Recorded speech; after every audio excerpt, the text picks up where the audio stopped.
That's Yes. when Yeah, I that- started looking for a Ready? way out. yeah, because it's just not. I'd like to reconvene the City Council meeting on Monday, October 7th, 2013. There's no consent agenda items this evening. Going back to item E in the public hearing, receive public input regarding the proposed 2014-2018 capital improvements program and 2014 capital borrowing. I do have a number of registrants. If anyone else has not had the opportunity to register and would desire, please do so at this time. The first is I have Greg Anderson, 5107 Arrowhead Drive, would like to register in favor of moving Oneida Park Shelter to the 2014 budget. So he's registering in favor of moving the Oneida Park Shelter ahead to 2014. Also, Greg Anderson, 5107 Arrowhead Drive, would like to, before I get to you, Greg, I'm going to, Megan Redding of 6019 Queens Way would like to register against the budget amendment to cut city funding for library entry redesign. So Megan is registering against the budget amendment cut for the library entry redesign.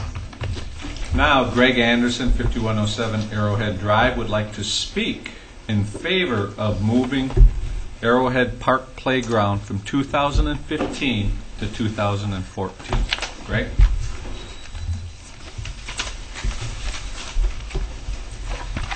Good evening. I'm Greg Anderson, 5107 Arrowhead Drive, just 3 houses away from Arrowhead Park. A little brief history on Arrowhead Park. When we moved here 20 years ago, that park was an extremely busy park. Our children grew up in that park. And as the children in our neighborhood kind of aged out, the park went, I don't know if I'd call it dormant, but it wasn't used very much for quite some time.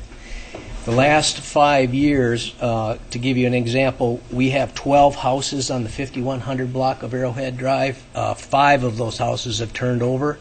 We now have 9 children on our street alone, and the park is extremely busy once again. There's some pretty antiquated playground equipment in there. There's a steel overhead and monkey bars, steel monkey bars that, as I'm also a Parks Board member, probably don't belong in that park anymore. And we have some fall protection issues also, for sure.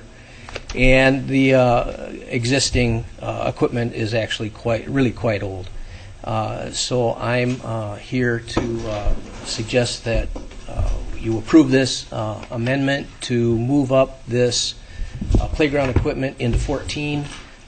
Park Board actually requested the funding for this in 14, and it got pushed back to 15.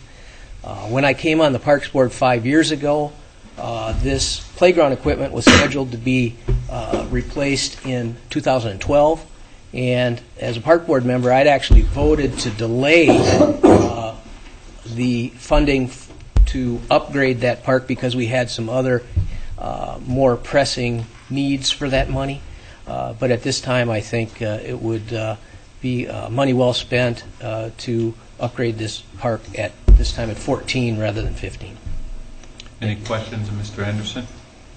Thank you, Greg. Next, I have Todd Stebbins, 5005 McKenna Road, who would like to speak against the library capital amendment. Mr. Stebbins.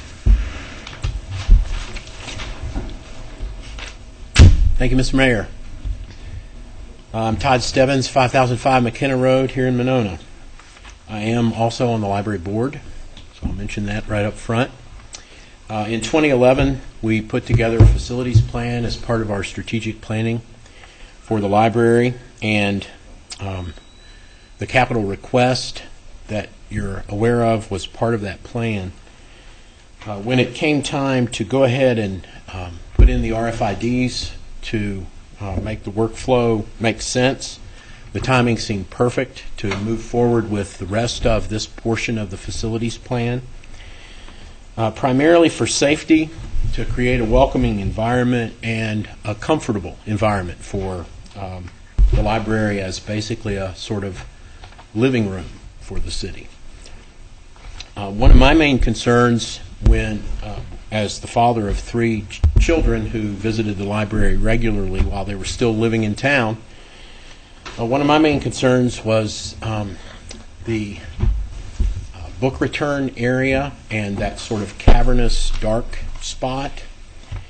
And when I came onto the library board, one of the concerns I raised that other library board members also shared was the safety and security of that portion of the building. It just, especially at nighttime, seems like it's a problem waiting to happen.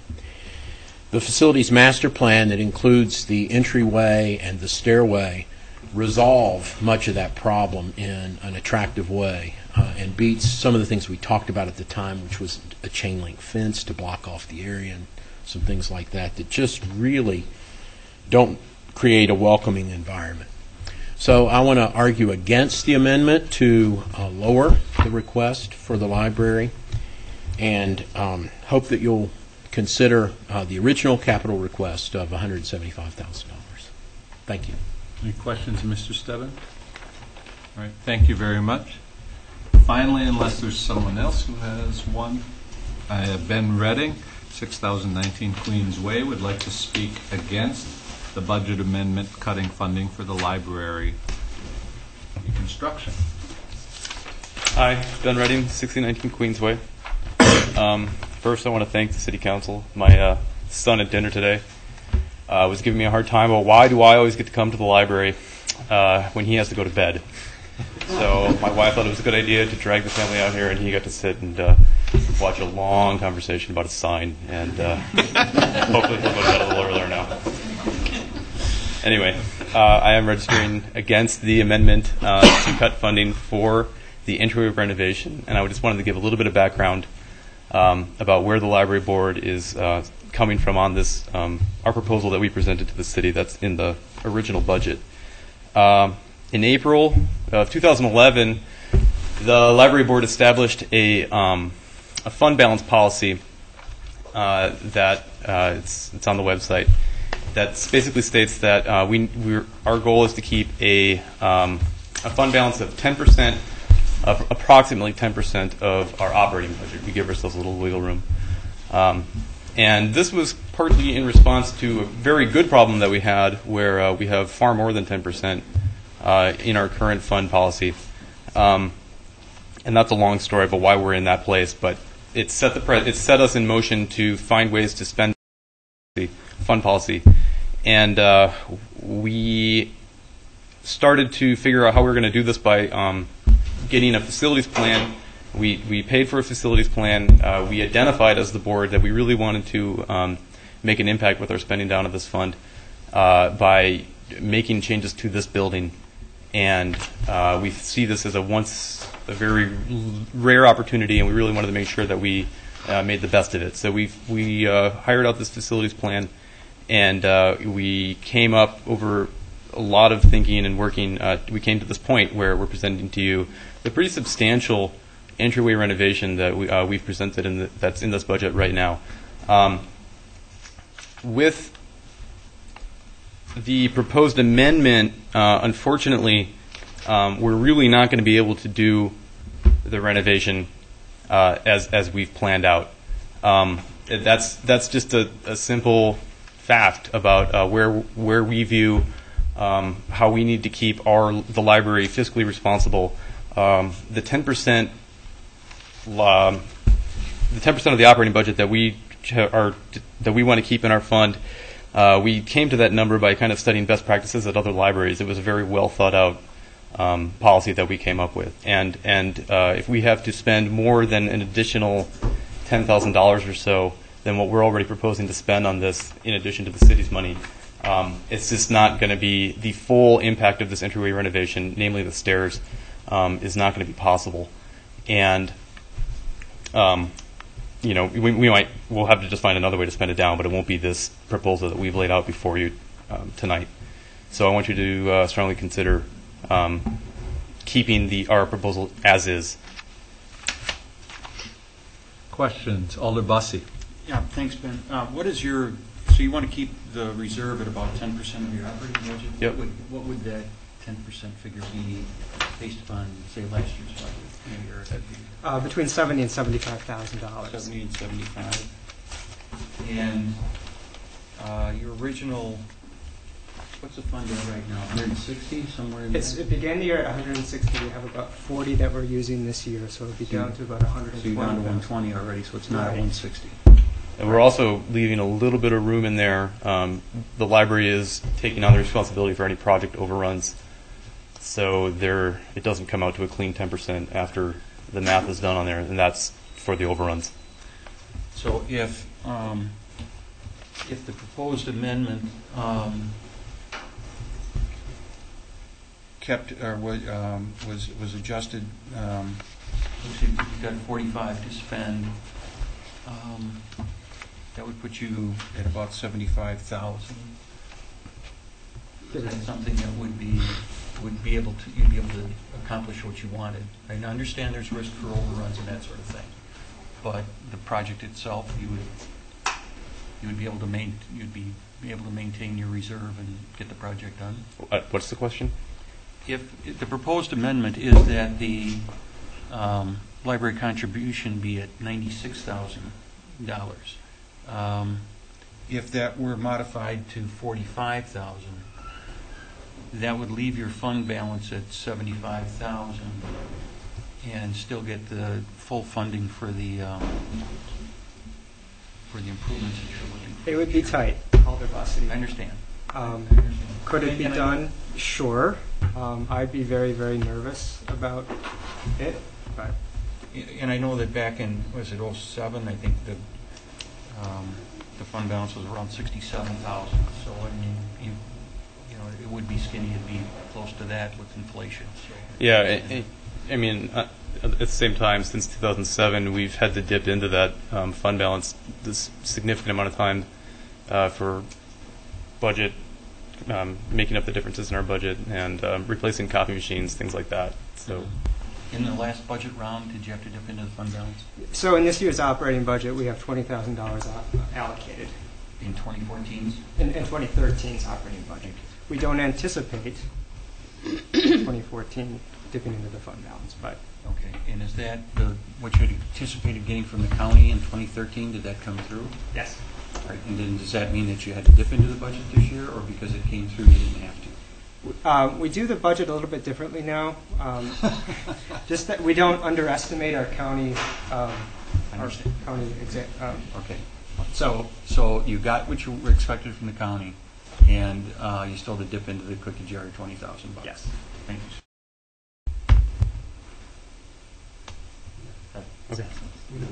We don't know yet. There's still some. You think interesting. Every year since 2007, I think, we've only had to use, they've always budgeted fund balance, we only had to use it once, and that was last year because of legal fees. They've always, like that question just asked about the meetings, we've always got a budgeted low, and the numbers always go a lot higher. So we've always made up the difference. So we've budgeting basically. So that's why the budget was from 160,000 up to over 160,000. By 6 years, it would be added 100,000 in there basically because of that. And some other management issues. Further questions, Alder Holmquist? Mine was answered. Alder O'Connor. Okay, Alder O'Connor. I just wanted to ask, didn't part of that additional money in the fund balance come from the fact that we had a couple of different turnovers of library directors in long periods of time where we didn't have the position filled, so we had a fair amount of money in the personnel line that wasn't spent and that went into the fund balance, and that's no longer, at least we hope that's not the case. Did we do email today? Further questions? All right, thank you. Thank you. Okay, moving on to G2, new business. No, excuse me.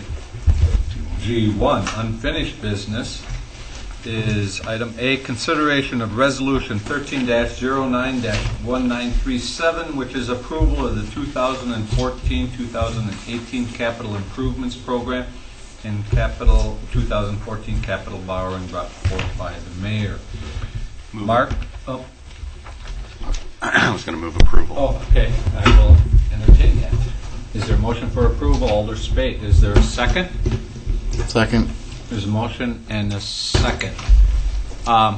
Mark, would you, unless there's a desire to go through the entire workbook, I've asked Mark to go through the highlights and what has changed or any additions or deletions with amendments.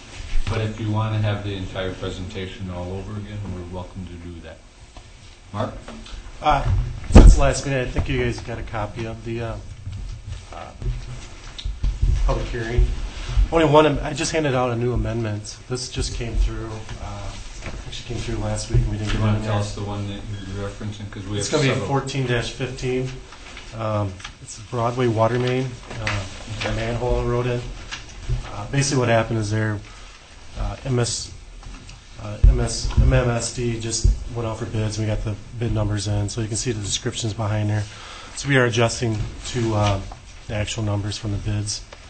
So that will have to be in there, added in there.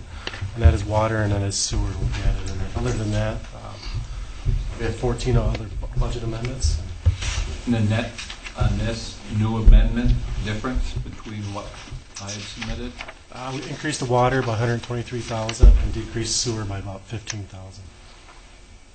So a net of 108 Yes. increase. Yeah. And these would be revenue bonds related, not related to the general obligation. Okay.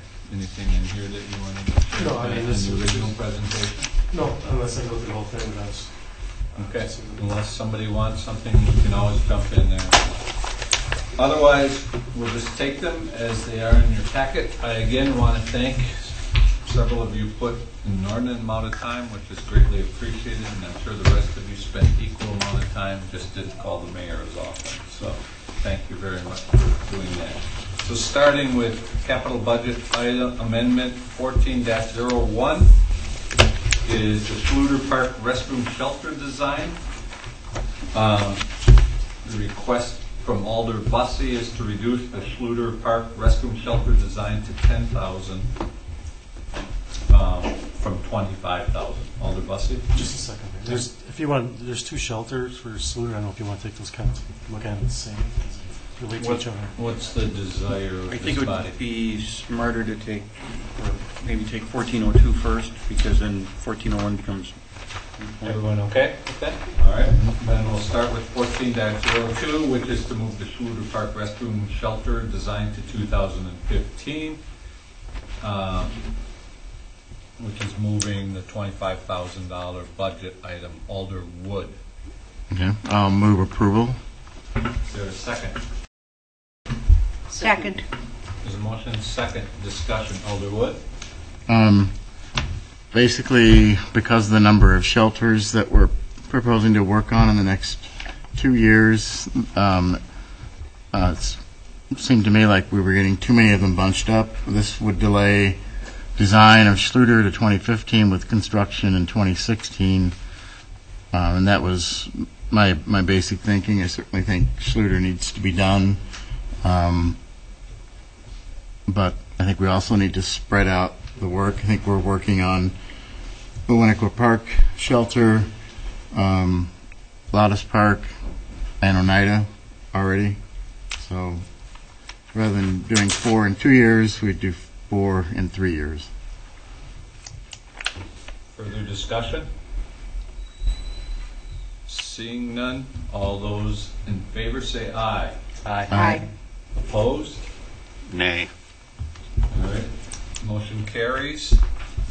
Going back to 14, well, what, Mark, you're going to keep a running total on all this so we can follow the show. I'd like to withdraw 1401. All right. Alder Bussey is withdrawing motion amendment 1401. Moving on to 1403. This is to eliminate contribution for the Dream Park restroom addition. This is only for the restroom, not the weatherization as part of the settlement. Also, the restroom has not been designed yet. This would be a decrease of $50,000 brought forth by Alders, Bussey, and Wood. Is there a motion for approval? Move approval. Second. Motion and second. Comments? Who's going first? I guess we had originally had $70,000 budget to winterize the facility. Hang up and try again. Need help? Pat? Hang up and then dial your operator. Sorry. Pat, are you there? Andy, we lost him. I guess he's upset about the park shelters. He wanted that bathroom at Schluter now. So, Andy, I don't know what to do here, so. All right. We lost the king. The operator started talking to me saying, hang up.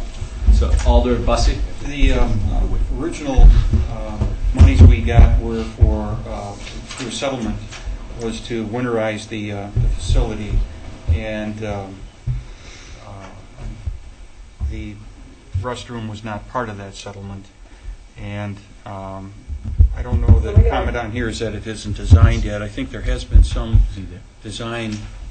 No, so I think that it would be wise to. I mean, it hasn't been approved. Either this or we delay the.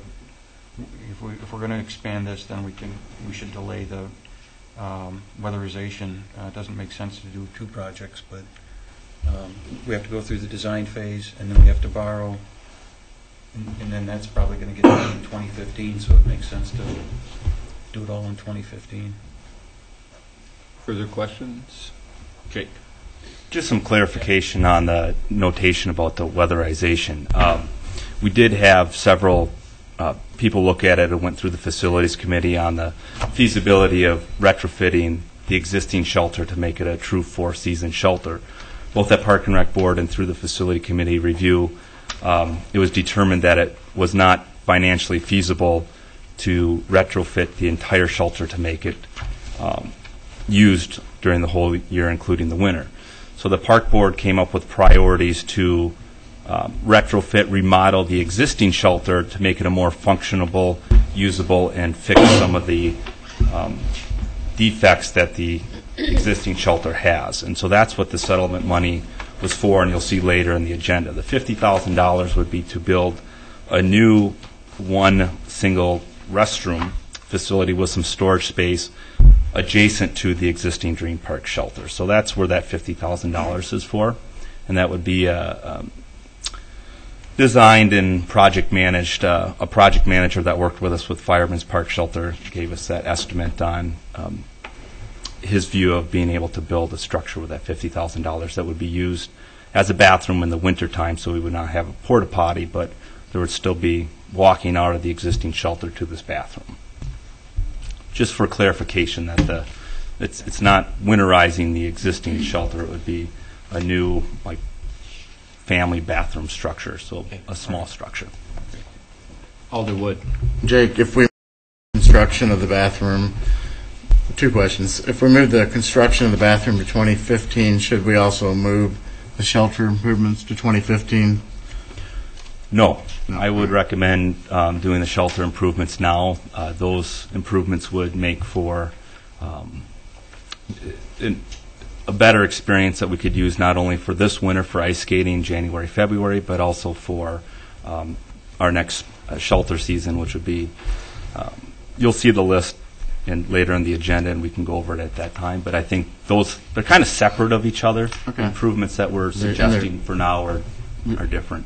And there's no amendments right now to move the shelter improvements. So the other question I had, again, if we move the construction of the bathroom to 2015, do we need to leave some money in 2014 for design? Yes. So yeah, that would 10%. We had I think $8,000 allocated in the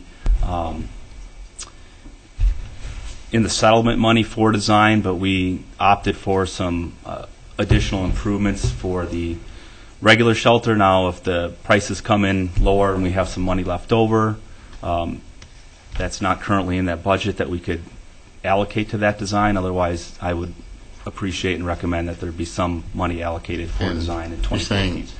$8,000? Alder Thomas and Alder Holmquist. Two questions, I guess. Do we have settlement money to pay for this, or we have to borrow for this? The settlement money is for the improvements to the Okay. existing shelter. But in order for this to be functional, we either have to rent an Porta potty. toilet porta potty or do this. And so what's the rationale for not just taking care of it now? Because That's the need... $50,000 more. Well, you left it in here, Mr. Mayor, so you must think it's worthwhile. I have a question for the attorney, but Go ahead. Alder Holmquist next. Jake, can you speak to on the shelter improvement page, which I know is later, but I just want to know if these two pieces are connected or not, and I can't remember back when I was on the Parks Commission. And it had to do with the extended concrete patio on the lagoon side for additional 12-foot by 40-foot area. Part of me remembers that some of those two pieces are connected. Can you just speak to the relationship? The lagoon side would just be an exterior patio seating area, not connected to the restroom. I think because of the shoreline setback with DNR, we have to be 75 feet back from water, so we can't extend out like we originally thought we might be able to on that side. It would be more of a separate structure between the family bathroom and the Dream Park playground would be where this new restroom facility would be located. Alder Bussey? No, fine. Could City Attorney Cole, a question for you, please?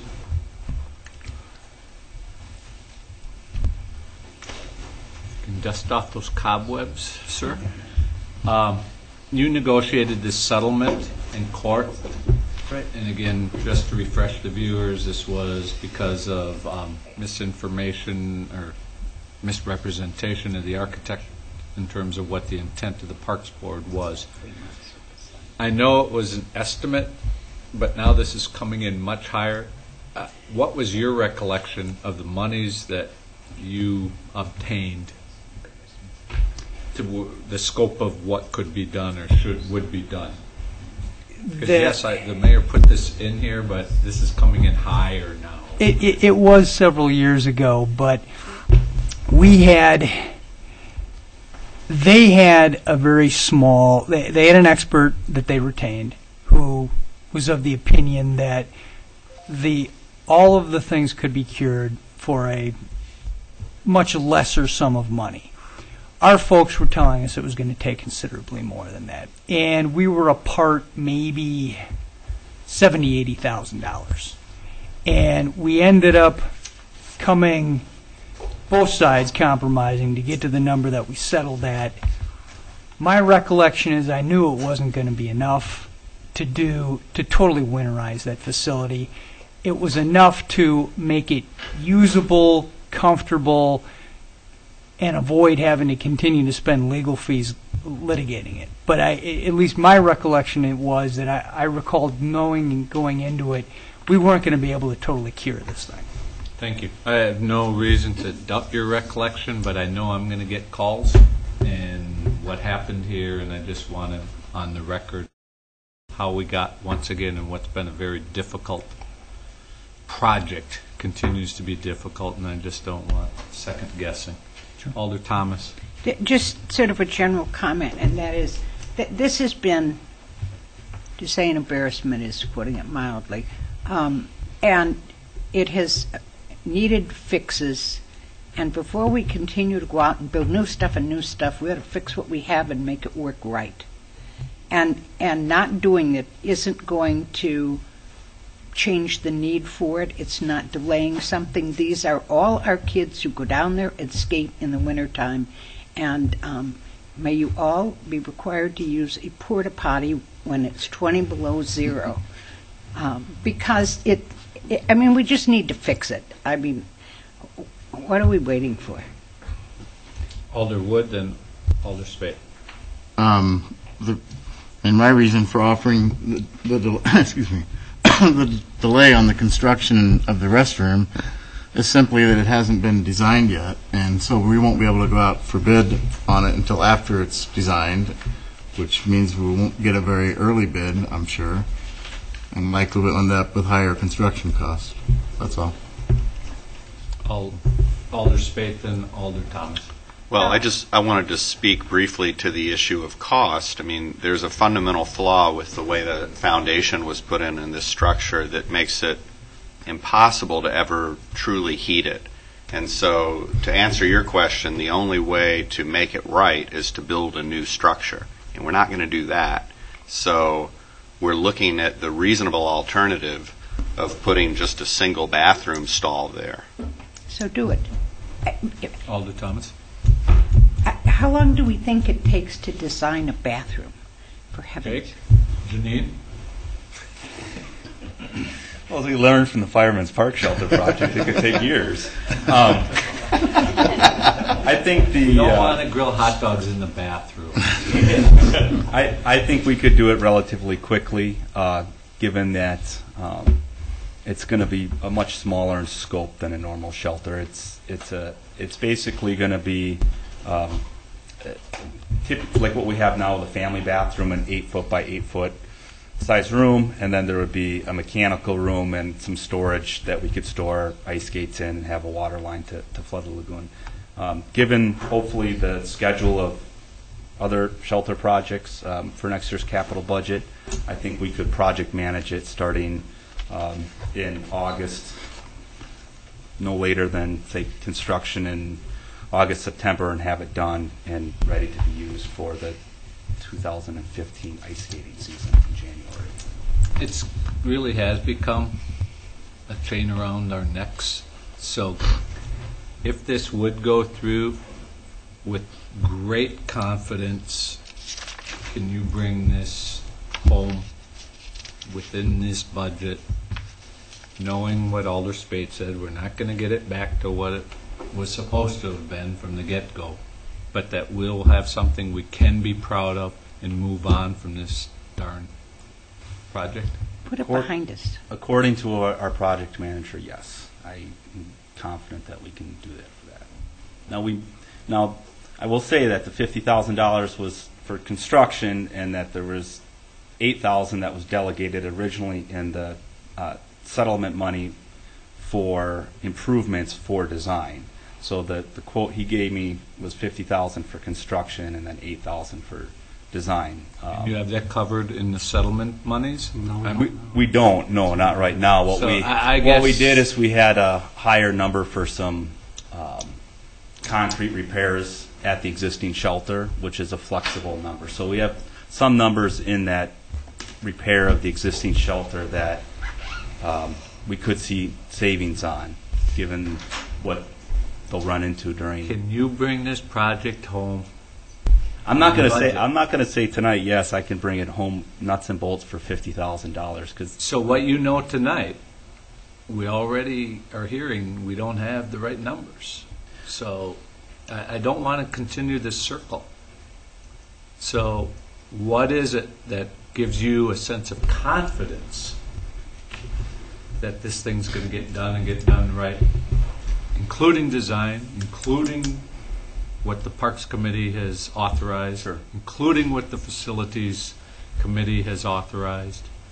Then it would be the $58,000. Mark? What they had that in there, because we're 8,000 short. So if you have to do a different amendment, but yeah. Mm-hmm. So that's 58 plus the settlement money of what, Mark? Settlement is roughly, it's in tonight's packets. It's because it's one of the agenda items. It's the park agenda item, which is going to be around 72,000, 73. And the exact numbers there, 73 and some change. So 130,000. But it is in tonight's agenda. So if this gets approved, we're done with this. To the best of your knowledge, and you're going to put your reputation on the line. Sure. Okay. Alder Holmquist? I've spoken about this project many times at the parks level, and am very committed to a four-season activities down at the Dream Park area. So with that said, I appreciate the critique of design and going in with appropriate design and then funding for construction. I know it put some delay on it. I want it off my back as well. I think it's a monkey on all of our backs that we'd like to shed. But the idea is I want it done right. When I kind of look at the shelter and go, oh, well, now it will be pushed out that way, I really have concern of just a new box placed on the back of a rectangle and saying, see, that's design and it'll be okay. I'm really concerned that the design would, to make it fit the architecture of the current building might push us more than 50,000. Rather than someone saying, sure, I can put you an 8x8 box with a mechanical room on the back of the building. I'm done tonight. I'm sorry. Pick your number, and if we're going to proceed on this, I apologize, Janine, but I look to you. You have a good track record as a professional architect and facilities advisor. I kind of look for you to nod if you agree with this, but this just can't keep going. And now I'm hearing these concerns. So, Alder Thomas? Where is the $8,000 coming from? I mean, if we take this out and support this resolution, we still don't have a design, and based on what I see, we don't have money to design it. And I have to tell you, with all due respect, I find it this challenging to. I mean, at first I wanted to support this, but here we have money to do a shelter house, but we don't have any money to design it. What's wrong with this picture here? That I'm looking for accountability in all of our parks, including staff in this council, that we have a chance to take a kick at the cat right now. But I'm not bringing this back anymore. So. Alder Wood. So my thought would be, whether this amendment gets approved or not, we're going to need to have a new amendment tonight on the floor to add $8,000 to 2014 for the design of the bathroom. Correct. Alders Thomas. I am, for once, speechless. That at the council level, it's been through the park board, it's been through staff, it's been through everybody, and we find out we don't have money to design a project that's down here as a project. Why is this coming up now? Why wasn't it part of a budget or part of a proposal? And if you needed it, why wasn't there money in there for design? I thought it was. I think Jake just kind of answered that, because the 8,000 was in the 72,000, but so when we did the budget, we assumed that 8,000 was in the 72, so we had that money for the designs. We had our 50,000. But now with the changes, it's going to be in your packet tonight with I don't know which agenda item number it is. They used the $8,000. So in between there, so that's the difference when we did our budget. So this Who is used the 8?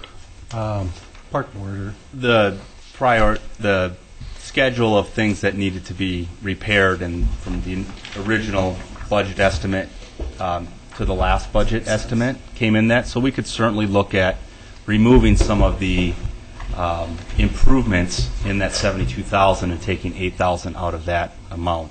If that's what you guys would like to do. My last comment, we should take a lesson from firemen's, which every meeting after meeting, it was more money for something because we weren't well prepared when we figured out what we needed money for. And costs kept. And I see the same thing here. And that's, you're really good, but that is. I just asked for clarification. Fireman's original, not this last round of firemen's. I thought there was no coming back on this last round. It was higher. Once we had the facilities committee and the cross-checking. Right, but when it first came to us, with there were things that sort of didn't get put in, and it got higher and higher and higher. And I mean, We weren't that prepared. predated our current director of the Parks Board. You're referring to the $50,000 budget we had. No, I'm not. 6 years ago, No, or what are you I'm referring not. to? 3 years ago. No, I'm talking about the current budget. I sat here, and it went up. The cost of that went up multiple times over what was estimated. I'll pull my budgets, my old capital budgets out. But I just want to clarify that one got tabled and pushed, and then it came back with, I'd like to think, a better organizational structure. Alder Bussey. Mayor, everybody here is frustrated with this and wants it done right. And if we just say, okay, here's so much money, make it right, I don't think that's fair to the team that's going to be responsible for doing that. I think the right way to do it, Alderman Holmquist comes up with a great point. If we come up with a design and we love it and it's more than $50,000, but it's what we want,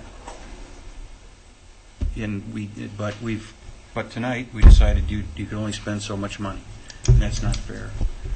And everybody wants it right, everybody's frustrated, but I think the smart move would be, what I think you're getting at is, if we spent the $8,000 for design, give some money for proper design, go through the approval process, and get this across home plate in 2015. So this is your budget amendment. Any further discussion, or do you want to amend the amendment? I would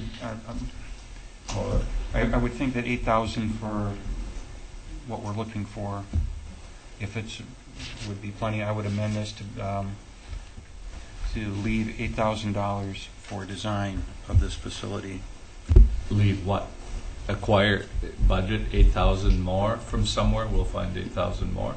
Or budget prior to change is $50,000. This amendment removes $50,000. I would remove $42,000. Okay. Leaving $8,000, but the description would be that it would be for the design of the facility. Then we.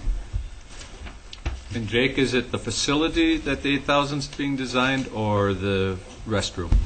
It's the restroom. The restroom. Restroom. Okay, you said facility. Sorry. Okay. Well, all right. I would. Well, that is a facility. Alderman. That's the second to agree with the change or the amendment.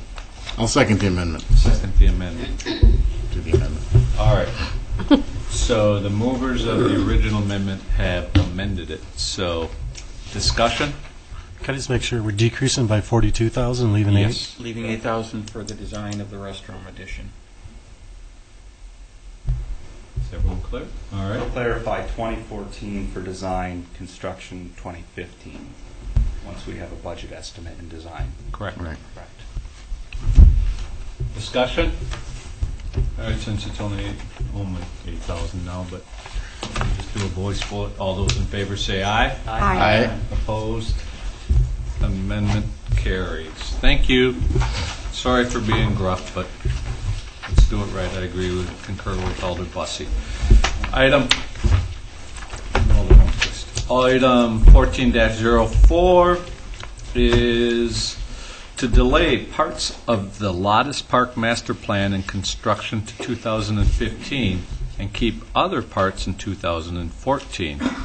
Delaying tonight the following parts: $630,000, which would include the new parking lot and access road, the automatic pay station, the vehicle trailer spray station, the new restroom facility with fish cleaning station, and finally the pathway in Lottis Park. This amendment would not delay the parts of the project that are expected to be performed by Trace's contractors, specifically $300,000, which would include the following 4 items: the boardwalk, the stormwater improvements to the lagoon, the improved intersection and entry with the Trace development, and the new public-private marina. This is brought forth by Alder Wood.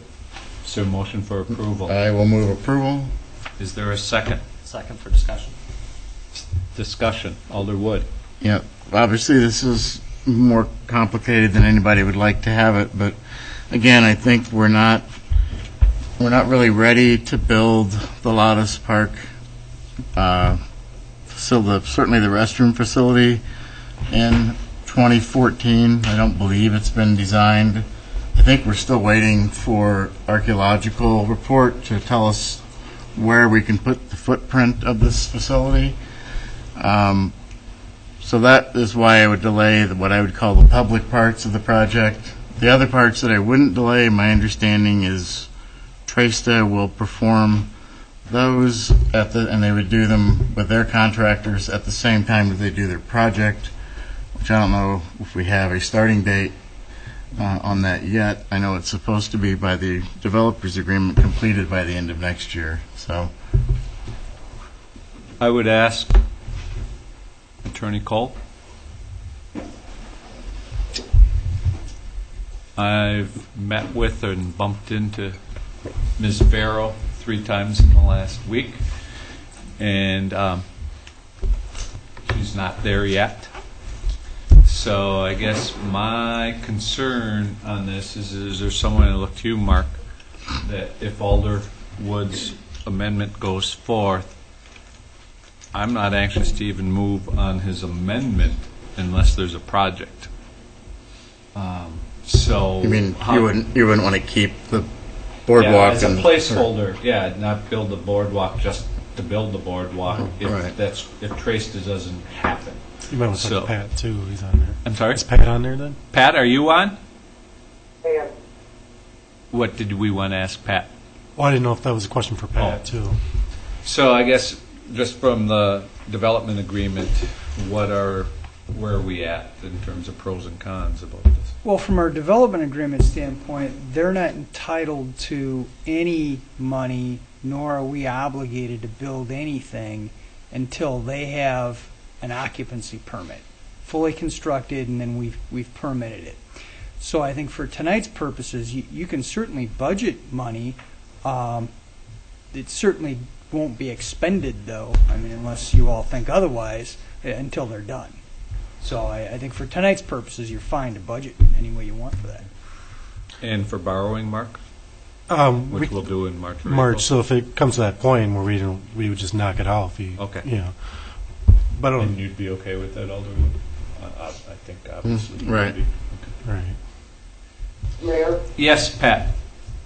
Yeah, I couldn't hear everything that Attorney Cole mentioned, but my thought in this process is that going along with Alderwood's amendment, that the contractor would be better equipped to do these improvements at a lower cost, given the contractor would be on site and would ultimately save us money through the design and construction phase.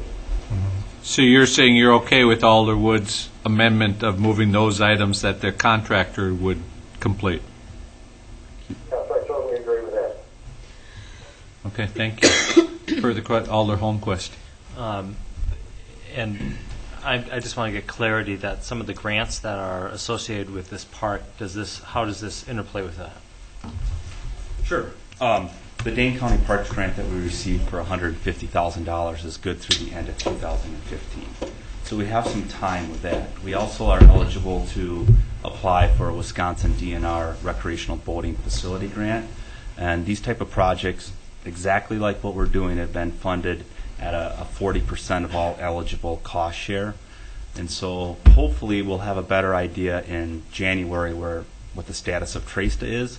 Once I think we have the go-ahead from TRASTA that this project's going forward, we can still have that amount of money that's allocated to do the engineering and the archaeological and the architecture on the shelter, apply for the RBF grant. We would know by July, early August if we receive the grant, and then look at construction in 2015 of those major projects that Alderwood alluded to in the first part of his amendment. So I think from the city's standpoint, we're still a long ways away from engineering and designing the building because there's status with TRASTA breaking ground and what we have to do as part of the developers agreement. Further questions? Before we get too far, Mark, we're just taking these in the order that they were put into the packet and came in. Yep. And as we approve or deny any of these, as we get to the end of this list, if this list is getting bigger than anyone's comfortable, are we going to be allowed to come back and readjust? Because it's not fair to items 14 and 15. If all of a sudden it's like, holy cow. I'll let the answer that one. So, we can? You can. Okay. All right. Further questions? Would the clerk please call the roll? Alder O'Connor. Aye. Alder Holmquist. Aye. Alder Thomas. Aye. Alder Bussey. Aye. Alder Wood. Aye. Alder Spate. Aye. The amendment passes. Item 14-05 is to move Oneida Park construction from 2015 to accelerate it to 2014. The rationale being that the Oneida Park shelter is ready for bid early in 2014. Earlier bid letting usually results in lower bids. Unlike Lottis Park Shelter restroom, Oneida Park Shelter is shovel-ready. It has been designed and approved by the Plan Commission. This is brought forth by Alder Wood and would increase the budget by $350,000. Is there a motion for approval? I would move approval. Second. There's a motion, second. Alder Wood? Well, I think the rationale you read pretty much says, Okay. says that it's ready to go, and so. Questions? Discussion? Hearing none, would the clerk please call the roll? Alder Spate. Aye. Alder O'Connor. Aye. Alder Holmquist. Aye. Alder Thomas. Aye. Alder Bussey. Aye. Alder Wood. Aye. Amendment passes.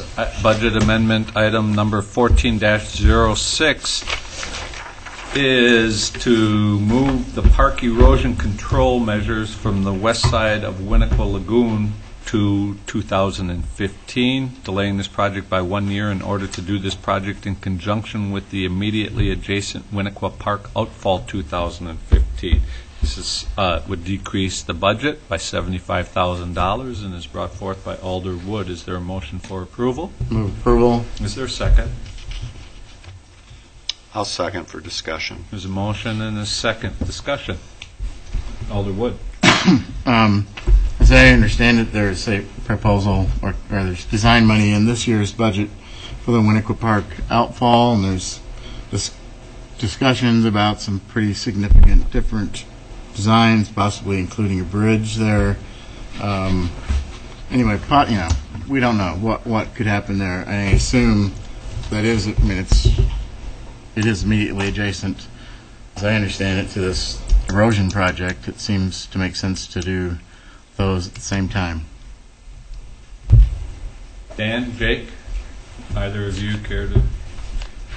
We do have engineering money in this year's capital budget to 2013, just to do the design. It was I think a $5,000 amount to look at opportunities and a design for that area for erosion control. So we could certainly kind of put the brakes on that design work and roll it into, I think I'd have to defer to Dan Stefani, but I think we're talking about the culvert work at the block culvert on Winnequa Road that is potentially being designed for 2015.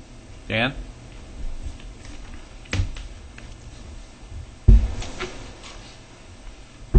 We are currently looking at engineering for a new outfall on Winnequa Road. That's for a culvert. If there's ideas for a bridge out there, somebody better increase the engineering dollars for this, because that's not what I'm looking for. I could build that bathroom and the bridge. No. But anyway, my plan in Public Works is for a new culvert running underneath Winnequa Road. I've got $15,000 in the engineering for that to occur in 2014. And like I said, if someone has an idea for a bridge, we need a whole new estimate on this. So, Alder Bussey? The erosion control, is it related to the culvert project or totally separate? They don't. It could be in the same project. Shoreline stabilization on the back channel. Mm-hmm. We could easily put that in with the outfall. Would there be any cost savings by doing it? They sound like two pretty separate items to me. One's more of a street type of project, and one is a shoreline. They're quite different, aren't they? Well, I think just having the same engineer, we could save money that way. We could save money, and I think we could save money as far as permitting goes, because there's going to be a permitting effort. And if it's delayed a year, I've got two other culverts to go along with that, so I would lump those two culverts in with the Winnequa culvert in with the erosion control. There's a lot that we could put under one engineering package if this is approved next year. Right. So you support this amendment? I support it if it's a culvert. It says that with a straight face. I'm not looking for a bridge out of this. Thank you. Guess it's not on the agenda this meeting. Sorry. We have potentially 8 engineering items that we could lump together next year. Oops. Thanks for your bridge support, It's Alderwood. not- All right, further discussion? Hearing none, would the clerk please call the roll? Alder Wood. Aye. Alder Spate. Aye. Alder O'Connor. Alder Holmquist. Aye. Alder Thomas. Aye. Alder Bussey. Aye. The amendment passes. Budget Amendment 14-07 is to move the Arrowhead Park playground equipment from 2014 to the 2015 to the 2014 capital budget. The playground equipment is very outdated, possibly hazardous, lacks a fall zone material, and also lacks ADA compliance access. This would increase the capital budget by $80,000, brought forth by Alder Wood. Is there a motion for approval? Move approval. Second. There's a motion, second. Discussion, Alder Wood. I think the reasons for it have been well stated previously by Greg Anderson. Discussion. Discussion, Alder O'Connor. I would just add that the newest equipment there is 20 years old, and I think the oldest equipment there is from the 60s. It's really ancient, and there isn't much for when anybody falls. There's not much to pad their fall either. And I live right near there, and there are a lot of families using that park now. And I know the mayor in the past mentioned that people could go to the Blue Park, but speaking as my experience as a parent, I would not have sent my 6 or 7-year-old across Nichols Road over to the Blue Park by themselves, where there's water and everything else, all the traffic. Whereas Arrowhead is a nice little neighborhood park, and the traffic isn't too bad back there, and I would like to see it improved. Alder O'Connor read my mind, and I just had to put that forth as devil's advocate that we have a beautiful park a quarter of a mile away. But enough said. Alder Holmquist. I agree this park is in dire need of improvement. And I say that as a park, not just the playground structure. That this park as a whole parcel has some TLC that needs to happen to it. You have I don't know, what I would call probably the best is a kickball field on one end with a backstop. That it'd be nice to either see that somehow improved or dismantled and promote more open space. But I know that's separate than this, but I think there's some connection as we improve this part of the park of how we look at the rest of that park for improvement. I do have to add, though, but this council did approve a new basketball court there. So there have been improvements to Arrowhead in recent years. So it's not been totally ignored. All right. Further discussion? Seeing none, would the clerk please call the roll? Alder Bussey. Aye. Alder Wood. Aye. Alder Spate. Aye. Alder O'Connor. Aye. Alder Holmquist. Aye. Alder Thomas. Aye. The amendment passes. At this point, we're at halftime on the amendments, so I would ask the financial director to kind of give us a summary of where we are to the budget with the amendments. What's the impact of these amendments? Well, if you see here, if you add them all up, you have $3,658,890. So right now, if you add all the adjustments, we made adjustments of a decrease of $342,000. So total of, as you can see, $3,316,890. So we're going down. All right. However, Yep. to be clear, I think Well, hold on, Pat. Just 1 second, please. a good chunk of the $500,000 Yes. savings wasn't planned to be borrowed. Correct. That was planned for grants. So Yes, that's true. So if you want that number, it's a different number. We're going to need that number because that's not a slam dunk. So, or at least it needs to go into the thinking. Right. what we think we're going to get versus what we're actually going to have to borrow. Pat? I really couldn't hear Mark well. What was the net decrease today? Well, if you actually, it's negative 342,000. We've dropped it $342,000 from the original mayor's budget so far. But the point that Alder Wood brought forth was a $630,000 reduction for Lotta's Park, is predicated upon receiving funding on the grants, which the Parks Director is confident we will obtain, but it's not a lock. And actually, if we go back to Doug's comment, which is true, we actually added to the general borrowing by 158,000. Which is the number I guess I'm going to put forth is kind of where I think for tonight's discussion, where we're at. So we've added 158,000. Because you had basically throw the 500 out. All right, so that's where we are now. Moving on to item 14-08 is library entry renovation. The amendment description is to change the funding source for the library entryway renovation, reducing the city share to $110,000 from the original $206,000. This was brought forth by Alder Bussey. Is there a motion for approval? Approval. Is there a second? Second. There's a motion and a second. Alder Bussey? Yeah, Mayor, I'd like to modify the proposed change. I'd like to modify the library contribution to $80,000, which would give them approximately an $80,000 balance in their fund, and the city contribution to $126,000. Okay. The amendment is that the library's contribution will be reduced from the 96 per the amendment to 80, and the city's contribution would be $126,000, totaling $206, which would give the funds that were requested, or make the funds that were requested available for the renovation. It does increase the library's contribution some, but it brings it down based upon the figures that we had tonight. 75,000 would have been a 10% of their operating, and this would give them an extra $5,000 on that. Just to be honest, just to be clear, Alder Bussey, we have going into next year, we anticipate having only $50,000 in available fund balance that we can apply to any project. So we'll have a fund balance of about $120,000, and the fund balance policy says that we need to keep it between $70,000 and $75,000.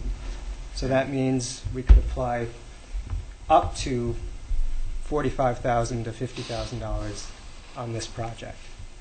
Right. So because we don't have 160. We can't add 45. We can't double that number and still have enough money to keep within our fund balance policy. So you're saying that the fund balance that you would need would be, or the maximum contribution to this project and to maintain that $75,000 would be $45,000.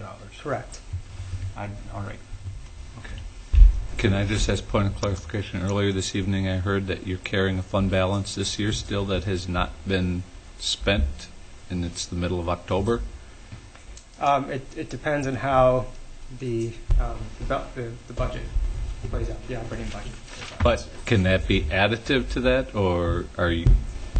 Possibly, if we don't spend it, we just don't know that. Yeah, the fund balance is kind of a weird thing. We budgeted a loss of, I think, $20,000 this year, so, we could. Through good management, we're in the. Well, positive. Well, yeah, loss. So if you have a gain of, only $10,000 loss, so you only use $10,000 in your fund balance. So if you go over $20,000, you use more fund balance. So it's kind of like, but if you get break even, then you save 20. We don't know yet. Yeah, all right. It all depends on the management. Confuse that, Alder Bussey, but go ahead. Let me just understand. Right now, the fund balance is at 160. Correct. What the fund balance starts when you look at the fund balance for our purposes. You get the fund balance as of 12/31/2011. What year is this? 13. 2012. So that's when I say fund balances, that's as of 12/31/2013 or 2012, we had 160,000. So then of the 160,000, the balance to operating budget, they used 20,000. So And we also earmarked some of the fund balance money beyond the 140,000 that then remains after the operating budget for things like replacing our PCs, so that we didn't have to borrow that, we didn't have to go and put it into our operating budget. things like that, though, I wouldn't. So for your 2013 capital budget, of the 160, you took out. I'm confused because if the budget's at 160 is what you have to have. 75,000 is the basement that you have to keep. That would leave $85,000 available to be used. So you're saying you could potentially use 45,000 towards this project. Where's the other 40,000 going? It's going towards this year's operating budget, potentially. Potentially, we don't know. It's going towards 12 PC replacements. It's going towards 2 new copiers that we are bought. Committed for 13. Yes. All right. Then that's where that number is coming from. All right. Thank you. So if this were from 31 to 45, you'd be comfortable with that? You could live with it. I could live with it. Yes. All right. So I'd like to modify this that the library's contribution be 45,000. And Mark, can you do the math for me? 160. So we just increase and decrease of 14,000. So 114,000 for the city. Yeah. No. 161. 161. It's 161. Yeah, I'm just 161 and 45. So 161,000 for the city, 45,000 for the library. Yeah. I just gonna That's the amended motion with the second. Alder Yes. Thomas, you would Yes. second? Yep. You're agreeable to that? All right. Absolutely. Discussion? Hearing none, would the clerk please call the roll? Alder Thomas. Aye. Alder Bussey. Aye. Alder Wood. Aye. Alder Spate. Aye. Alder O'Connor. Alder Holmquist. Aye. Amendment passes. Amendment 14-09 is the police station remodeling, changing that from $50,000 to $5,000 to address the sound issues only, which would be a decrease of $45,000. This is sponsored by Alder Holmquist. Is there a motion for approval? Move approval. Is there a second? I'll second. It's motion and a second. Alder Holmquist.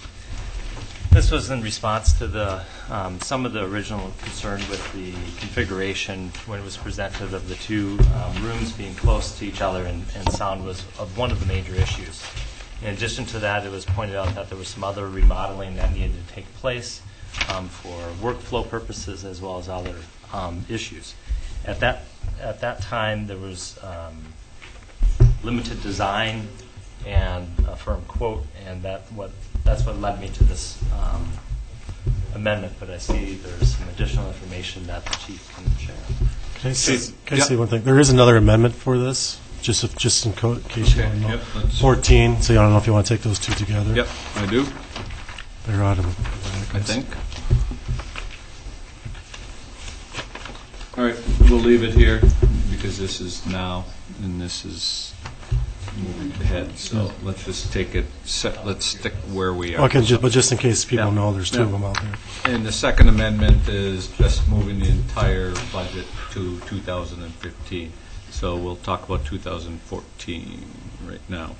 Yeah, I want to hear this information, and I may just exactly withdraw it. Okay, Chief Ostrenga. Okay, well, this is really it's a small project, but it really involves officer safety too, because the rooms are designed so that the person in interview room number 1 can hear what's going on in interview room number 2. In addition to that, when we started looking at things, the ceiling tiles are really not secure. We've in the past had someone escape from custody by going out through the ceiling. In one of the interview rooms, really? Yes, we have. Through the ceiling and out the back door. I didn't read the paper that week. This was before you were on the city council. All right. So you probably were not as in tune as you are today. We have another room where there's a window that can be easily pushed out into a storage area where there's weapons that are secure. So when we originally threw out these numbers, it was pretty much a guesstimate. I was able to get one of the local contractors to give me a proposal. Obviously, it's a proposal that it would have to be fine-tuned, but he came in at $20,000 to do this remodeling job. When I talked to Janine Glazer about this, our projects manager for the city, she felt that a 10 to 20% contingency on top of that would put us in the neighborhood of about $24,000. And then if we were to use new cabinets instead of just having him move the existing cabinets, it would put us in about the $25,000 or $26,000 range. Total. And just one point of information as it relates to Alder Holmquist's proposal. I met last week with the president of Full Compass, which is an audio provider of all kinds of audio equipment, and they sell sound deadening. And I mentioned what was before from the chief, and albeit he sells these products, and he sells very good products, when I described the purpose, he said you don't want to do panels that way. You need to make the walls acoustically, which I'm hoping this quote would do that, but he said it's a remodel. All you're going to do is just make the room itself sound better, but it's not going to do anything for the acoustics, of which I understood the chief didn't want one suspect hearing what the other suspect's saying in the room next door, and it would not suffice for that. So just a point. Discussion? Alder Wood. Yeah, I just wanted to mention I went over last Thursday or Friday morning and got the tour from the chief and Sergeant Blosby, and yeah, it's clear there's a need for the project. In fact, there's also a need separately for probably some other work at the police station, but so I don't think there's any doubt about the need, and I think, I don't know, this level of detail gives me a lot more gives me more comfort with supporting the $26,000 figure for this. Alder Holmquist? I'd like to amend my amendment. Second. To what? Make a change to this amendment to leave, was it 26,000? Yes. To change it to leave the amended budget for 26,000. You have that, Mark? So a change of 24,000. So 50,000 goes down to 26. 24 is the reduction. Is the reduction 24? Yep. Thank you. All right. Who is the second on that? Kathy? Jim. Jim. Yes, agreed. You agreed to that? All right. Discussion? All right. All those in favor say aye. Aye. Opposed? Amendment passes. Amendment 14-10 is the information technology upgrade. The amendment is to reduce the IT technology upgrades by $4,000, which would be eliminating the iPads from the IT budget. This is brought forth by Alders Bussey and Holmquist. The budget prior to change was $60,000, so this would reduce it down to $56,000. Is there a motion for approval? Approval. Second. Okay. Did the clerk pick somebody out of that? Chad. Okay. Alder Spate and Alder Bussey. All right. Is that correct? Okay. Alders Bussey and Holmquist. Go ahead. Go ahead. I think that if we want to try this, we should beta test it with some of the folks that have their own equipment and see how well it works before we buy $4,000 worth of stuff. And my concern had to do more with the software solution rather than a hardware solution, that to keep agenda packets secure, as well as to keep your notes along with your agenda packets in a paperless format. Just handing someone some hardware doesn't offer that solution. And hopefully through our strategic planning process, we'll be able to identify some software solutions that allow council packets and other packets to be held secure while allowing members to be able to make personal notes and held secure.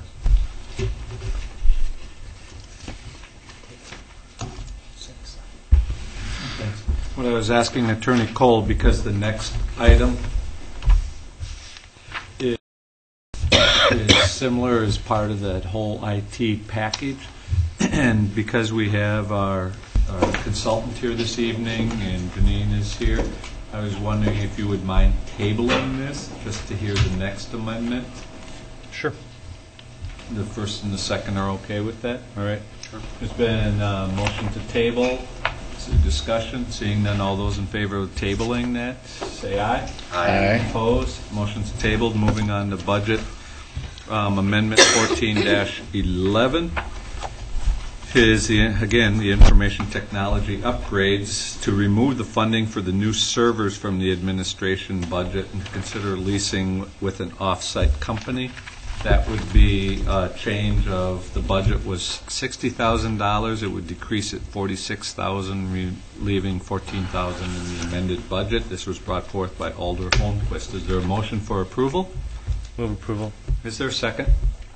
Second for discussion. Motion and second. Alder Holmquist. This had to do with when there was questions at the meeting of the whole that it was unclear of what information could be stored off-site, and this was meant to be an opportunity to have further discussion about what information could be. Do we want to purchase hardware or look at other lease or off-site options? All right. I guess I would look to Ms. Glazer, Ms. Dooman, and our consultant, our technology consultant that is under contract to the city. JJ's here also. So if you want to come up and take this ball and run with it, please. Good evening. Thank you for the opportunity to speak. As I mentioned, we have Sarah here as well. We work together equally to kind of serve the city and IT. We also have JJ and Jaron with Lantec, who are available to answer questions. So I'd like to just start real quickly with a recap of the last meeting, where there was a request for storage options, looking at off-site and the potential cost savings associated with that. And then secondly, to make sure that our strategic plan consultant took a look at this, and you saw some of that earlier this evening. So I guess to speak to the iPad issue, basically that was a strategic planning recommendation for looking at ways to increase technology and lower the physical resources, i.e. paper, that we're using, and just looking for more efficient ways to share information. So if there are other options that can provide that, great. But I think there should at least be an amount of money to pay our consultant to help us research some of those options. On the subject of storage options, we asked Lantec Services as well as our strategic planning consultant, Jason Iverson, who spoke earlier, to do separately research on what those options could be. What can we do? What do we need to do internally, and what can we do externally? There's a lot of technology available, and the Muffin Network is really going to open up the potential for things that we can do to improve the way we store and use information for the city.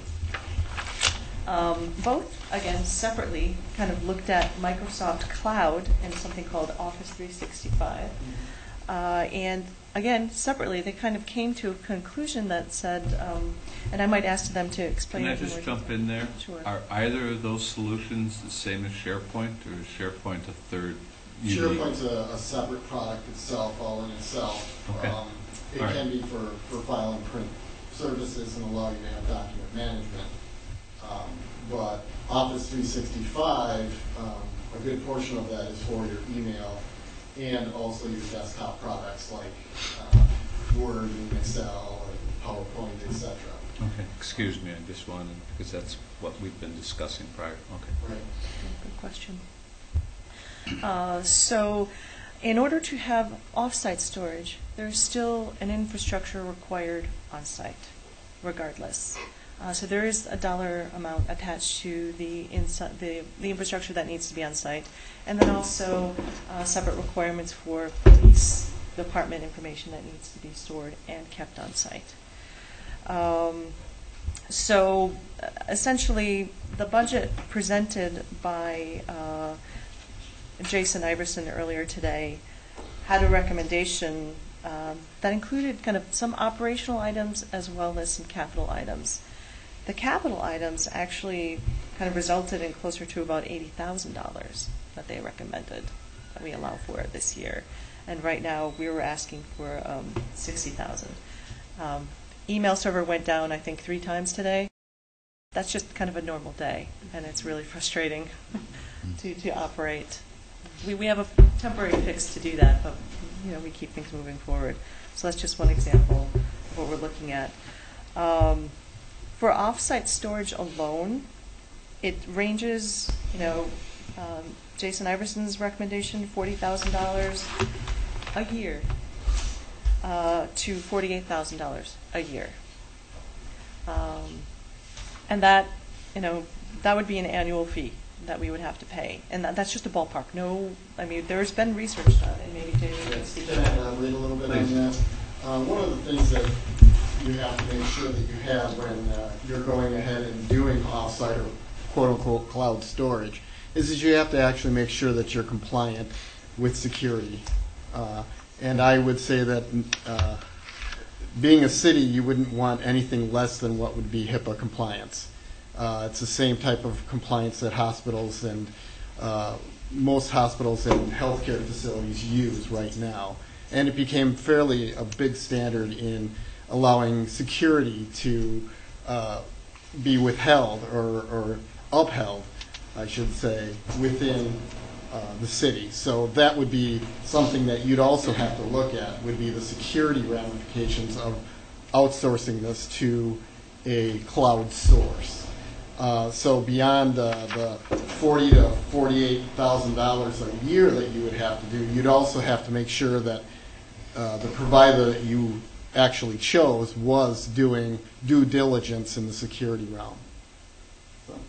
Can I just, when you say cloud provider, so that would be a la a Five9s or a SuperNet is what you're defining as a cloud provider? Cloud provider can be Microsoft, a cloud provider can be all sorts of different companies out there that will, what they do is they provide actual storage for you to actually build servers. And that's basically where it is. It's out on the cloud. They do the backups, they do a lot of the maintenance for you, but obviously that comes with a price too. Okay, Janine? I just have a question of what's our ongoing operation cost in our current configuration of us owning the hardware and consulting with people to do that piece of the work? Ballpark. So you'd say a regular maintenance, the time that they spend to oversee? Well, we're proposing roughly $46,000 for servers. Mm-hmm. What do we pay on an annual basis to maintain those servers and to do all those other pieces compared to being able to buy all that service in one package, as you're indicating, for $40,000 a year? Mm-hmm. I would say, so they out of the annual budget for IT services, every Friday they probably spend a portion of their time looking at the servers and making sure it's operating correctly. So what would that percentage of your time be? Right now? Going forward, not now. Right. Well, that's what I mean. Assuming we're that's fixing fair. this with an A solution or a B solution, it's a good solution. If the A solution is servers on site, what would you expect your maintenance to be? Probably every week, probably less than 25% of your time should be covered on servers. And you're under contract for what, $25,000 annually? It's based on an hourly fee right now. Hourly fee, but we budgeted $25,000, I heard earlier this evening, but we've actually expended $34,000? There was originally $15,000 budgeted for IT services, or consulting services, but in reality, to take care of what we need to take care of, it's $32,000. But we know that's why we're here tonight, because we know we've got big problems, so we're going to fix that. So if we fix it with the A solution, which is buying the servers, might the $15,000 perhaps accommodate that 25% time allocation towards server babysitting? You would theoretically hope that would be the case. Yeah, no guarantees. All right. We'll talk about operating budget during operating budget time, but it connects specifically with this issue. Because there were recommendations. But one thing I do want to bring up, I have to bring up, is operating versus capital. there is an impact on something because of revenue caps on our operating, and I haven't put together my budget yet, but I'm scared to death of it. So the less we put in operating, the better. I can just about guarantee you right now, because it's going to be tough. So And I if think we we need to think that if we lease, that would be out. be operating, correct.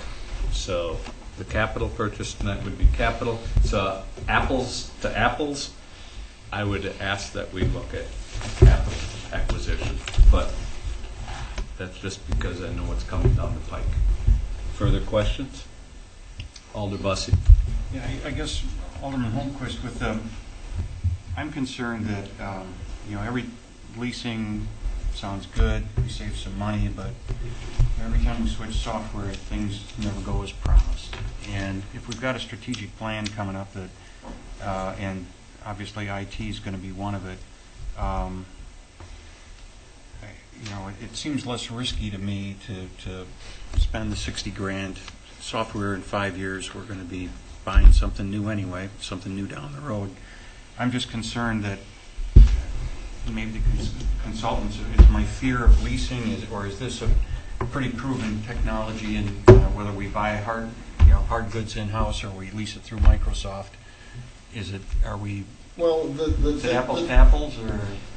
Not necessarily. I mean, with the Muffin project, it would forward you in going to that direction of being cloud-based and allowing you to lease space from providers.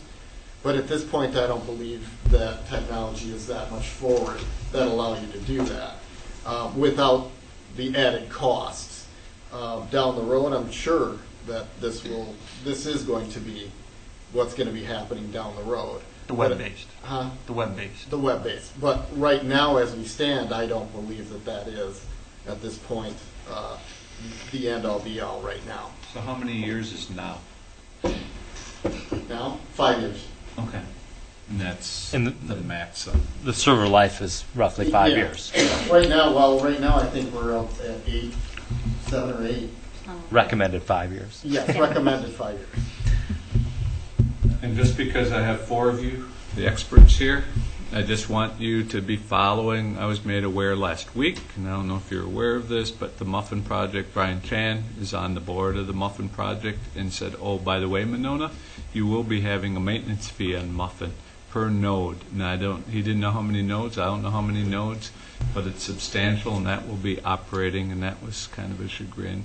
And the reason for that, not to beat a dead horse, but why I look to staff to pay attention, is because we did not have a staff member attend the Muffin meetings when we could have participated for a flat fee and not had these costs.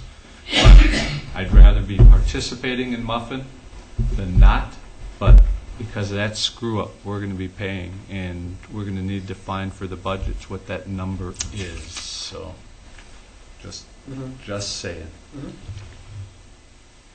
Alder O'Connor? 2 questions. Did you say that even if we did go with the cloud option, we'd still have to purchase a server for the police department? I would think that you would. Yeah. I mean, we have special security rules that have been put forth on us by the FBI and passed on by CIB. I can only assume that there would be a lot of scrutiny on any cloud type servers that we would utilize. What kind of money would we be talking for a server? Physical server? Yeah.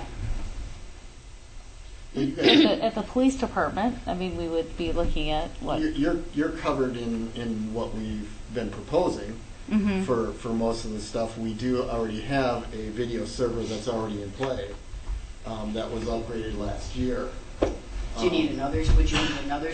What I'm trying to ask is, would we have to, if we went with the cloud version, would we still be buying an additional server for the police department? You probably would be, because you're talking about video from police cars, which is very, very hefty in size. So you're talking about having to synchronize, right, a lot of storage. We're talking terabytes worth of storage. And then another question, just as I recall when the consultant made his presentation, it looked to me like he was recommending a lot more money in terms of servers than we have proposed here. Is that Well, 86 in he my is, mind? but as he noted, he had little time. He had said 3 weeks. JJ's been with us for over a year. JJ's, we got the screws on JJ. So I guess if JJ's telling us it's a number, I'm looking to you. Right. Okay. That Jason's wrong, but Jason, I'm sure, wanted to kind of be safe. JJ's the guy who's got to deliver the goods if we keep JJ in. I have no reason to think we won't, because I hear good things. Yeah, the current system that we're proposing is a redundant system, and it can be co-located. Okay. Meaning we could put it down at 222 if we decided we needed to do that. Further questions? All right, we have that motion. We have the table. So we'll come back to the table, I guess. So think of those as together or separate. So in this case, we still have a decrease of 60,000 on the 46,000 in this amendment. And I guess I just need, what would, if this amendment passes, JJ, what are we going to get for 40s? Oh, no. We're just going down the 40. Alder Holmquist, how are you going to want to see this go for? 1411, I'd like to remove. Like to remove. All right. Questions? All right. Is the, well, you're the maker of the amendment. Okay. But 1410. 1410, it's on the table. Is there a motion to take it off the table? So moved. Is there a second? Second. All those in favor say aye. Aye. All right. Alder Spate. So I have a question. I bring an iPad to every council meeting. I upload or open the documents that have been emailed to me. I don't really like interacting with that because I don't have a good piece of software for writing notes on it the way I write notes on the paper copies. But I'm sure you could bring us up to speed on that. Is there some technological reason why we would want a city-provided iPad versus this iPad, which I own? I mean, is there a security issue or anything like that? No, not necessarily. It's all dependent upon the boards that I go to. Some of them decide that they want to use their own equipment, and some say, well, I'd rather have it provided to me. And it's all ease of use and what you're comfortable with. So it's kind of that whole same scenario. You know, you're used to your iPad, or no, I'm used to an Android device. It's all based on what you're really used to. Okay. There are software packages that will do what you were originally talking about versus getting hardware to go ahead and do it and having software. And I knew exactly what you were talking about, in that software would be great to be able to go ahead and have all of your packets there and have the ability to have all of your minutes, etc. And there are packages out there that can be discussed. And freeware, right? And there are free software packages, Dropbox. Yes. There are other solutions out there to move forward a paperless agenda option for people, and for people that don't want to go that route could still use their old. The piece of being able to, as Alder Spate pointed out, be able to interact with it, that has to do with software on your end to be able to do that, or city-sponsored software such as SharePoint. I think there's an early step that could happen where individuals that want to dabble in this could utilize some free solutions to be able to interact with software, keep notes on their packets as a trial until we come back with going through the strategic plan and all those other pieces to find out, do we really need to invest in hardware, or do we need a more secure, robust software package to do that? Alder Bussey? No. Okay. Pat, are you there? It's bedtime. But Alder Wood. So if we decided to go with the software route, aren't we going to need? Won't we need funds for that? You know, we either need funds for some sort of iPad solution or funds for software, right? I think what I heard Alder Holmquist suggesting is there might be several of us that would be willing with our own hardware and using freeware software solutions to see if this is viable in the short term. Correct. And then a report out at a future time and place that this works, but I don't want to continue to use my hardware, or so I think a number of us are tableting already and could see. Did I say that correctly? Okay. Alder Bussey? I was just going to say that I think it might be more software oriented. Adobe, you can highlight, you can use red to make your notes, and so it's available. It's just using it. Further, Mayor, if I could just add one thing. One thing that Alderman Spate's comment, it's worth noting, y'all are subject to open records laws. It's not unheard of that public officials get sued for open records violations. Theoretically, you could be subject to a court order to have a forensic expert inspect your computer, that sort of stuff. There is some solace in having a standalone piece of hardware that all of your city stuff is on, separate and distinct from your business stuff. So if, God forbid, I sound paranoid, but in part that's my job. Worst case scenario, you're in some open records lawsuit, you can say, all my city-related stuff, it's on this iPad. If you have one where you're mixing your personal and your city stuff, you're at least possibly subjecting your personal stuff to being examined by a forensics expert, that sort of thing. So that there is some insulating effect to just buying separate iPads and having them standalone city. And if I could, Pat, are you there? Yeah, that would be one of my points. So maybe what I could recommend would be some sort of compromise to that, where we set aside a certain amount of money. I know several of the alders know that they don't have the hardware, and if we went through this trial period and it was recommended by that group and we proceed this route, we would have the ability to purchase some for checkout or for issue. I guess, based upon what the attorney just said, I'm not anxious to have my personal computers. Not that I have anything to hide, but I'm buying. I've got a lot of passwords and stuff on there, and I'm not anxious to give that to someone to scour.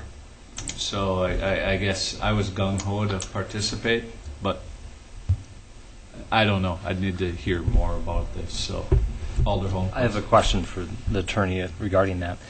For a packet to be delivered to someone by email, which we do to all council members now and all committee members right now, does that subject to them because they're opening it on work computers, they're opening it on personal computers, cell phones, tablets? Just by receiving that email and opening it on a device, does that open that up? Or is it on computers that you're used to conduct business and then send out materials? No, anywhere a public document exists, you're a custodian of the city documents that have been sent to you as an alderman. If you open them on your computer and there's an open records lawsuit and all your records are subpoenaed, if they resided on a personal computer, they would be subject to that. And if they reside in a email that is not, and I know I'm splitting hairs here, but if the item does not actually live on your device, it lives within an email service, which is not on your device. So if I turn off or delete that email service, that piece of information is no longer here. Is that open? Because that would be a distinction between being able to, for example, as Alder Bussey pointed out, open it up in Adobe and make edits. That's saving it on your personal device to save those edits, compared to something like SharePoint, where you're dialing in and going to a website to make all your edits. Right. If nothing resides on the device, there would be nothing to inspect. I think, and admittedly we're splitting hairs here, but if you mix city business and personal business on the same device, and you get involved in a lawsuit such as that, and they want to see this because you've admitted you've opened up things on your device, and you say, well, I open it up and nothing resides on there, presumably the other side's going to say, with all due respect, we don't believe you. Where I think there's more insulating effect if you are able to testify, this is the only device I ever open city stuff on. I never have opened city stuff on my personal iPad. A judge is much less inclined to say, we're going to let you look at that personal iPad, than if you admit that you do city and personal business on your device. Thank you. Alder. Attorney Cole, I guess I'm a little confused because when I think of the documents we open, which are basically open documents, they're posted, on the wall at City Hall. I don't think of there being anything there that would be culpable, or that would how that information, which is public information, could be an issue. I mean, it seems to me what we're talking about is if an elected official is engaged in some sort of illegal activity through emails or whatever the case may be, but those could be on any computer, city or personal. And if one was suspected of such behavior, it would seem that all of those devices would be subject to potential search. I mean, I don't understand the distinction you're making. Well, in a criminal context, certainly a warrant could be obtained for personal business computers, whatever the judge would issue a warrant for. I'm thinking more in the context of an open records claim. Somebody believes you're sending emails, perfectly lawful, but maybe for political reasons or whatever they want to see those. You say they're not on here. But if you have used that device, that side could go to the judge and say, we'd like our expert to review this guy's iPad and confirm that these emails don't reside on there. Whereas if you had two separate and distinct iPads, you could say, all of my business-related stuff is on this iPad. I have never used this other iPad for anything other than personal business. A person would have a very difficult time getting a judge to order that you turn over your personal iPad for forensic analysis. What about phones, smartphones? Yeah, I think if you say I've done both city and personal opened emails and stuff on my phones, you're subjecting that phone to the potential that it could be required to be turned over for examination. I mean, there's a certain limit to, you can do things to protect yourself, but you still have to conduct city business. And I think the paranoid folks have two separate phones. There's a limit to what you can do, but I think it's worth bringing up in the context of this. If you're talking about an iPad, there's some solace to having a separate, dedicated city iPad for these reasons. And again, I'm not suggesting there's any criminal activity or anything else. I'm just saying any city emails, they're subject to open records review. Whereas they all live on a server somewhere? I mean, they don't just live on my computer. Well, but the fact that a document may exist in three different places doesn't mean they don't get the right to examine it at any of those three places. You're an attorney, Alder Wood. I know I'm different, but and you're an alder, and I don't see you with an iPad, but I see you with a smartphone. Right. Are you concerned? Yeah, a little bit. I mean, having once I guess this was kind of daunting to me. Yeah, having once gone through an open meetings prosecution, or not a records thing, but yeah. But I don't know. I mean, I use my phone, I've used my computer, I've used my Microsoft Surface that I have, so it's, I don't know at this point how I'd have to get rid of all my current devices, that I have, because I've used all those for city business. It's all so mixed at this point.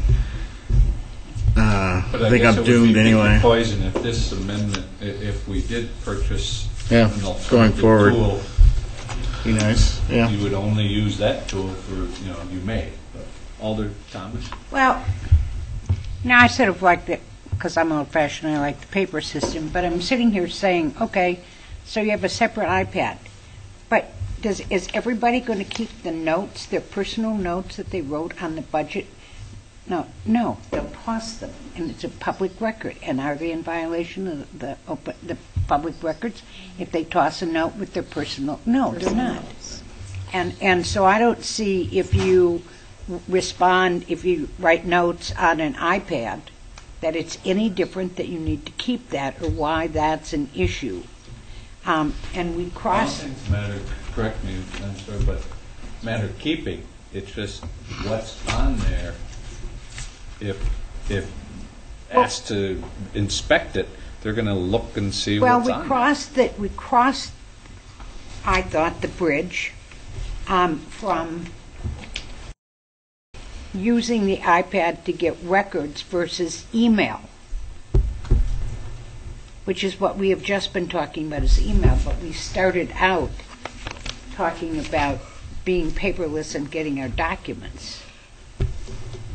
I would think the concern I'm talking about would be much more pertinent when you're talking about email than documents. Because email is such a communicative type thing that most issues like I'm talking about come up in an email context. They don't come up in a static packet type thing. Because like you say, they can get those packets 100 different places. But all of our emails route through the server. It has nothing to do with my device. Any email that I send out of my phone using the city email address is going to be susceptible to. So I go back to the original question, and I know it's bringing full circle, but just because I open a packet on here, make modifications, that's not an issue.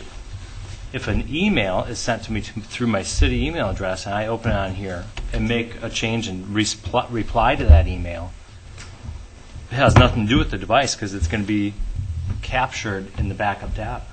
Yep. So does that reduce the paranoia? My point. Yeah. Alder Bussey? There's been some good points and a lot of good discussion, but maybe getting back to the amendment. And my purpose of the amendment was, we don't know if it's going to work to convert this into something electronic. So my suggestion is let's get a couple volunteers to beta test it. If it works, build it into 15. Otherwise, let's take it out of the budget. Well, and if we don't have $4,000 to spend, Right. we've got a problem. Shouldn't be capital anyway. Mayor? Yeah. I'm sorry. Just one quick question. Could someone remind us of what we're spending on printing up packets a year? Because I know that was part of the calculation on this, but I don't remember. Pat, do you know that number?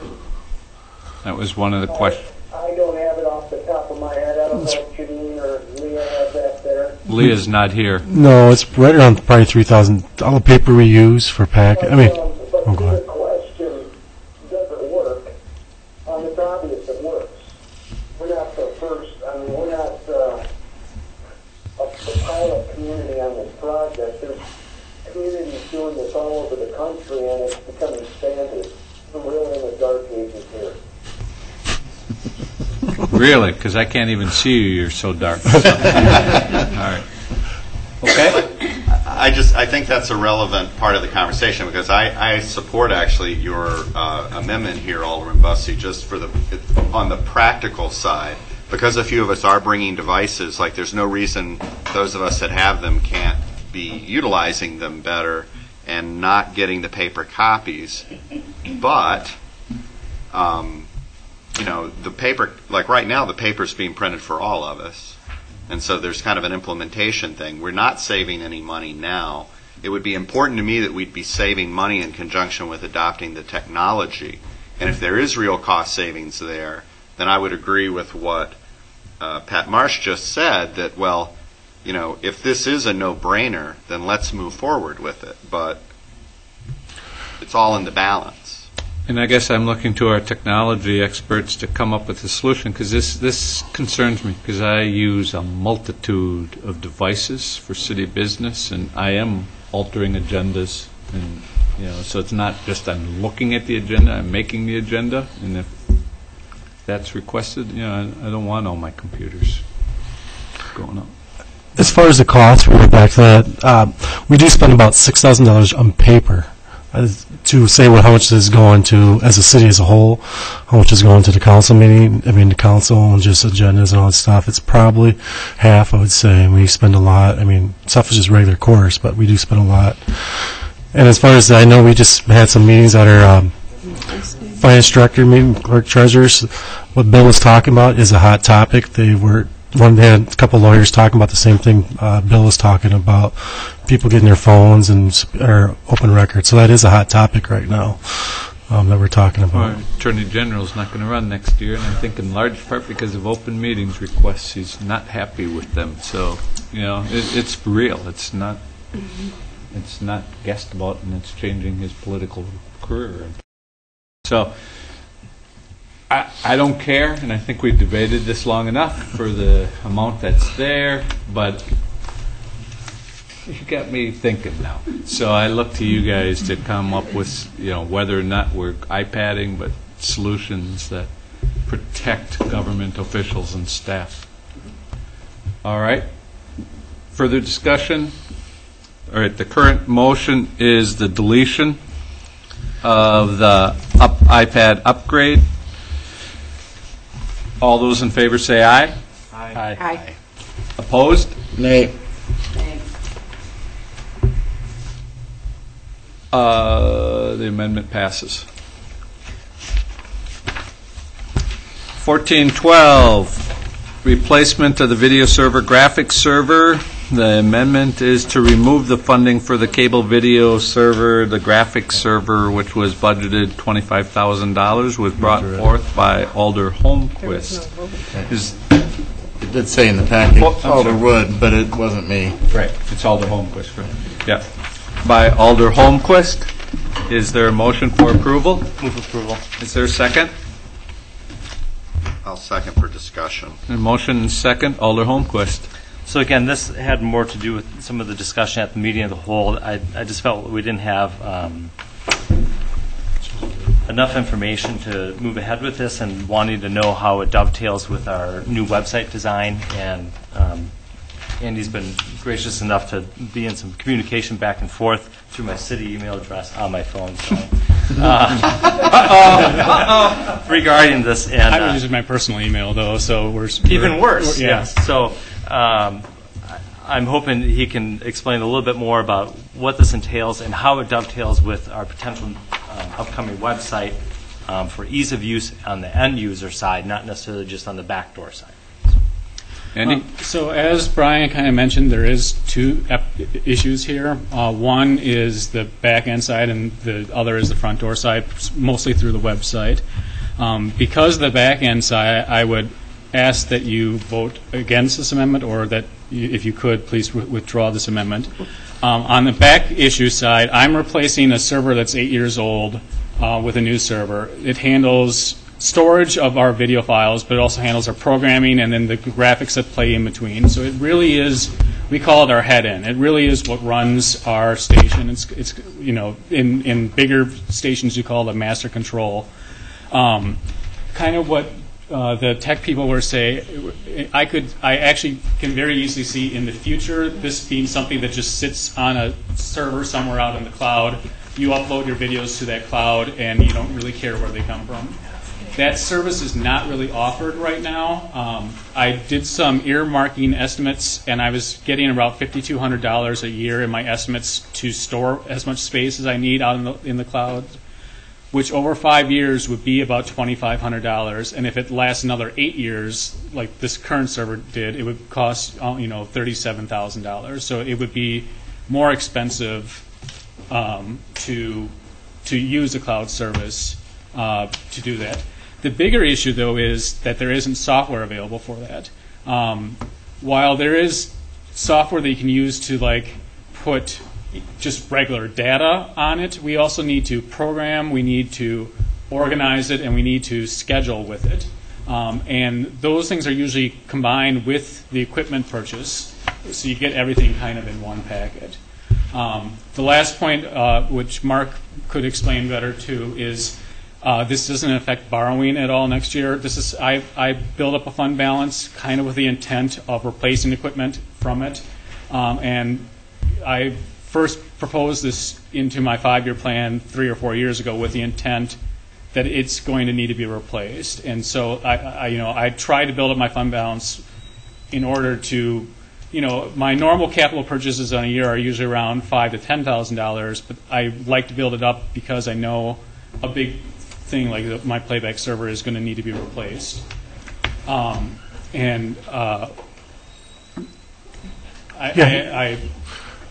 have built up my fund balance, and I intend to borrow from it. So removing this or adding to it wouldn't really affect the borrowing on the capital borrowing next year also. Can I touch on that? Just so everybody knows his fund balance is probably roughly $125,000, and they will have a surplus this year too, because the surplus is being the revenues over expenses because of the cable numbers or fees are coming in a lot higher. They were down one time down to like 90, now we're up to 126,000. So. And we've been slowly adjusting. So it's building up. That's what correct. We've been slowly. I was very nervous about in 2008 when they passed the cable franchise bill. The way the bill was written, it looked like we were going to lose about 5% of our franchise fees in 2011. And so I held my estimates flat, and they did. It was good, actually, they held it flat because of the recession that hit, and some people dropped cable. But then just through the normal inflation of cable rates, and then also because there have been a few extra homes added with the New Garden Circle and now the place on Monona Drive, the number of subscribers has actually increased somewhat. So our fees have been increasing, and we've been increasing our estimate in the operating budget each year until they kind of equal out. Alder Thomas? Well, I was going to say historically, part of the purpose of the franchise fees has been to improve service through the purchase, smart acquisition of equipment, and that's what we should be. I mean, the money should not be sitting there going unused. If we have a need for equipment, we should be using it to get equipment. I apologize in case you answered that in the beginning. I was talking to the city clerk, but to Alder Holmquist's original question, how is the integration going with the new website? What conversations are taking place? We've had a couple of conversations. I've sent in information about what we currently are doing and what I anticipate us to be replacing next year. The website people can kind of do one of 3 different things or any combination of those 3 things. The first thing is using their own portal, which they call the Media Center, which is what I mentioned when we were doing the website proposal. I am not that impressed with their Media Center.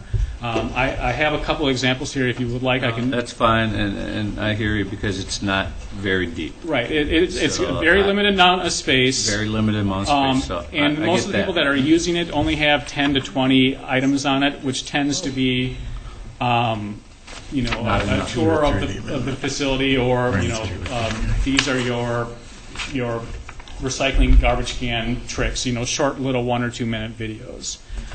So the other 2 things they can do is one's a pass-through system, and then the other is just to link to a website. I actually like the link to the website, which I sent that Fitchburg is using. One, that's the equipment that we're currently using. The new version of the equipment comes with this website stored into it. The reason I really like the Fitchburg style is there is no subscription fee with it. Most of the other... Can I just jump in? I hear what you're saying, Andy, but I go back to the original point Alder Holmquist made.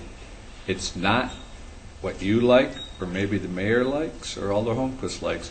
What is best for the citizens, the consumers of our videos? So I need you to root that into that point. Well, I would actually argue that the Fitchburg one is best because of the simplicity of how it's used. Okay. Now, where I think it lacks is in polish. I find it kind of ugly, especially if you're going from, Fitchburg's site by themselves. Should I show you guys, or? I would like it, and it came up because when the site was sent to me, I first tried to load it on here, didn't load. Then moved to an iPad, didn't load. And then moved to a PC and it finally loaded. So I have a concern. Which is why I need to know our video director is talking to our web provider. Well, that's not the web provider. That's actually the server that we would be buying. Okay. Hence why I'm here. But they actually just made an announcement on September 29th that they've upgraded their server so it's compatible with handheld devices, and so that it actually went into. They had made the announcement on the 29th of September, and it went into effect today. They sent me one link of one person that has uploaded a video under it. But I didn't bring my iPad. For time's sake, not knowing where this is heading yet, but assuming I do, get that out to us so we can explore this on our own to show me, prove it to me, and not take more time tonight. I'm okay withdrawing this amendment, Okay. given the further discussion of the interface with the website, and to make sure that the end user on multiple platforms is comfortable with that. That was my main concern with this, Right. that we weren't locking ourselves into something that wouldn't allow multiple end users. Just a suggestion, Damon, so we can move along a bit. If you want to put this shows up in the operating side of the cable budget, so it'll come back and you'll see a number for this amount. Okay. That's something that you want to look, get more information and talk about it then. It'd probably be the best thing to do. Further down the new website path. I think that's probably the best route to go. I was looking at that. So you're withdrawing this amendment? Given that. All right. In this, yep. So you're saying, okay, so you're saying that we just leave the 25,000 in because it's going to show up in operating? Either way, if you leave it or take it out, because we'll talk about the operating. And it doesn't have an effect on the geo borrowing and Right. Sandy's paying for it? Yeah. Right. Okay. All right. Okay. All right. Thanks, Andy. Thank you. Thank you. All right. Moving on to 1413 is to reduce the funds for the curb cut garden program to $7,500 to work with consultants to develop a plan for the project.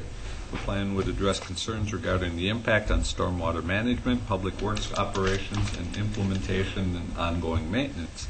Implementation is dependent on an additional $7,500 in grant funds, which will be requested to complete the plan and 1 to 2 pilot installation systems. This was brought forth by Alders O'Connor and Holmquist.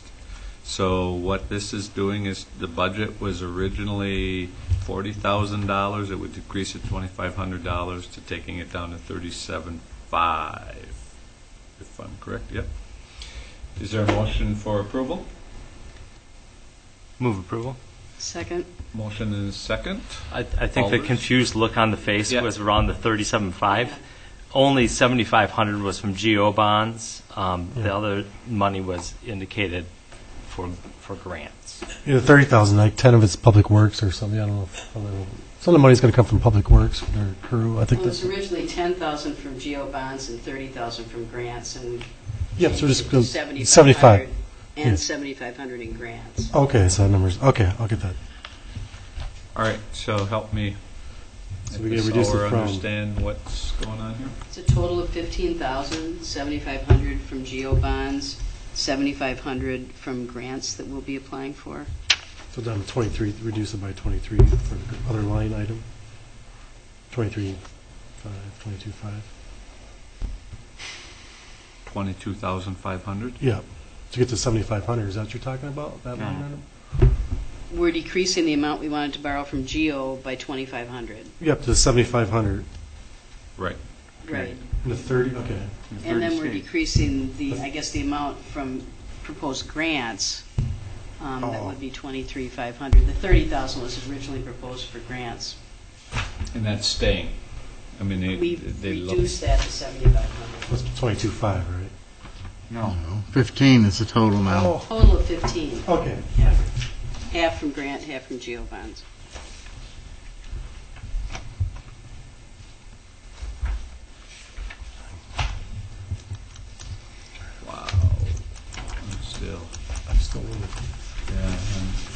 if it's half from each, it was 10,000 geo bonds, We cut it by 2,500, so it's 7,500. and the for GO. grants, we're going to provide 30,000 in grants. And we cut that back to 7,500. Okay. So it's a total of 15,000. 15 Yeah. total. Okay. Yeah. So there's a big savings in this one. Yes. Well, No. other Not Oh, no, it's really, grant. 2,500. No, it's 2,500 grant. bucks. Yeah, 2,500. Okay. All right. Yep. Oh, Andy? I think where the 40,000 number came from was, and I said this too. I was under the impression that the city budgeted 10,000 and was hoping to get another 10,000 in sweat equity from the homeowner or from donated work, and then the county would match that $20,000 total for 40,000. that's where I was. That's where the numbers are quite different. So if the thought is that they're only matching the city's portion, then that's, it's basically not counting the labor that the homeowner would be putting into the project. Ian and Alder Holmquist. Andy, I think some conversations took place after the fact when we were trying to research, address public works concerns, because there were a lot of questions on how this program was going to go forward, and we didn't have a lot of answers. So what made the most sense was maybe to break it up. First, and then the implementation after the fact, and I apologize.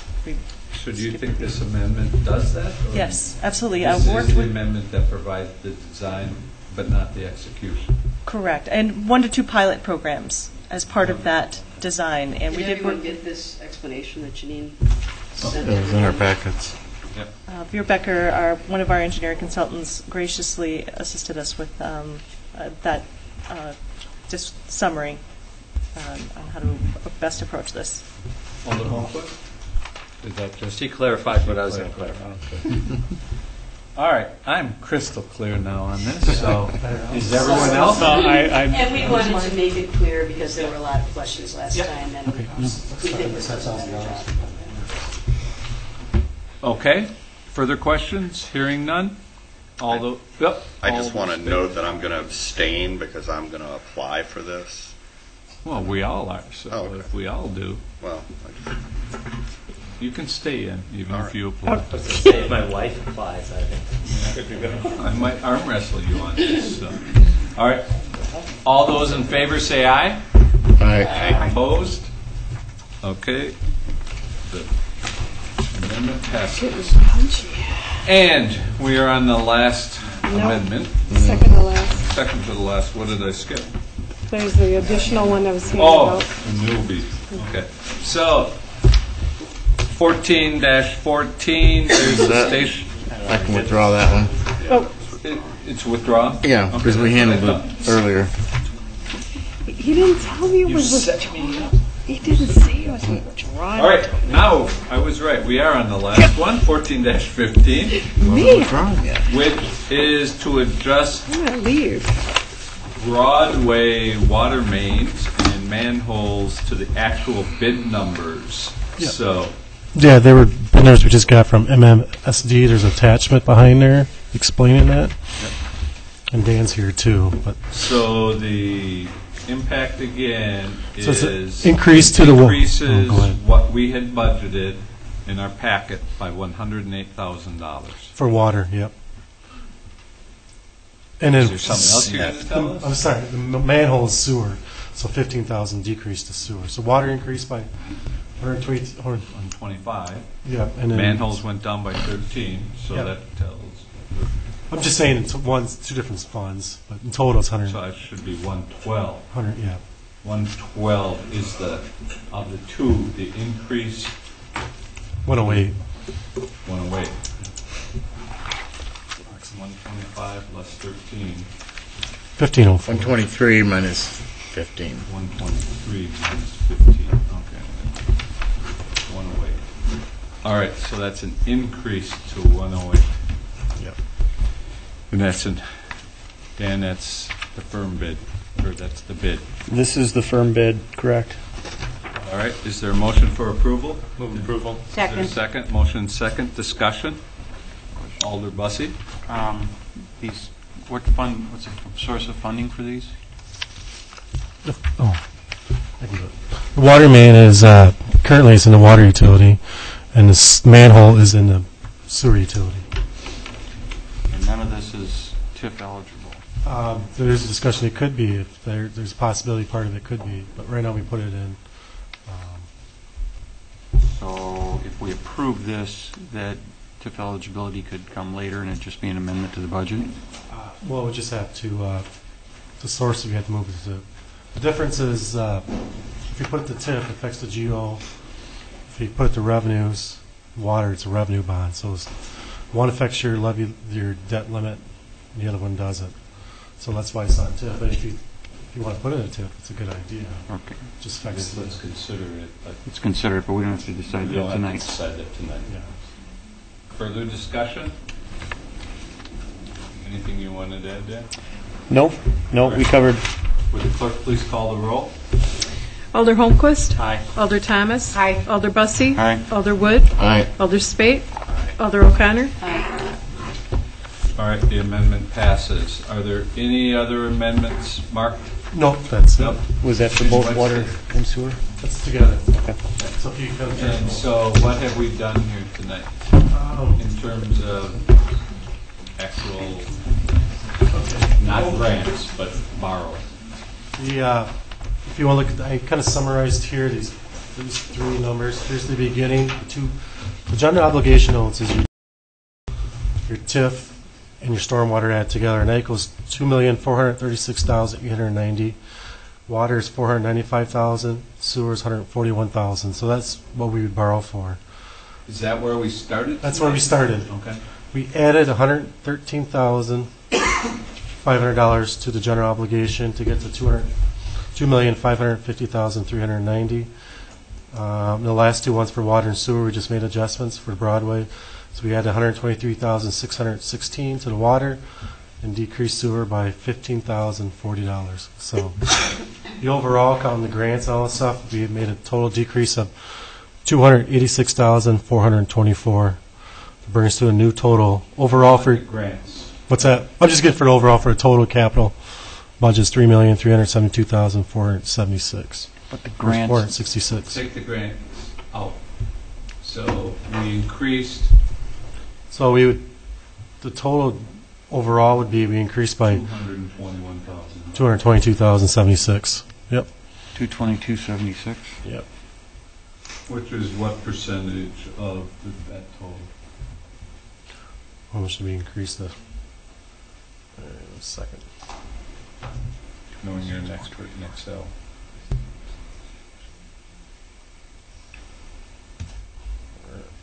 I'll do all the three funds together. Yeah, those first three. Yeah.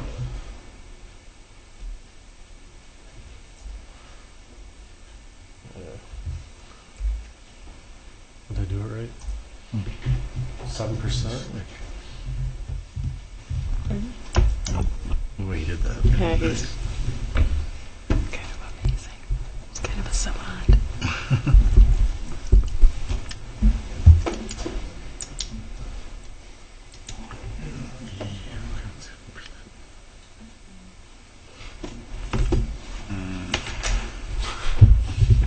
Okay, this isn't where I wanted to be, but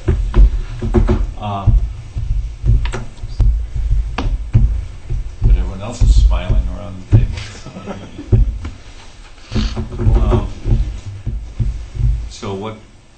7% increase. So yeah. So we're about $2,550,390. What's it compared to our debt limit? Is that what you? Yeah.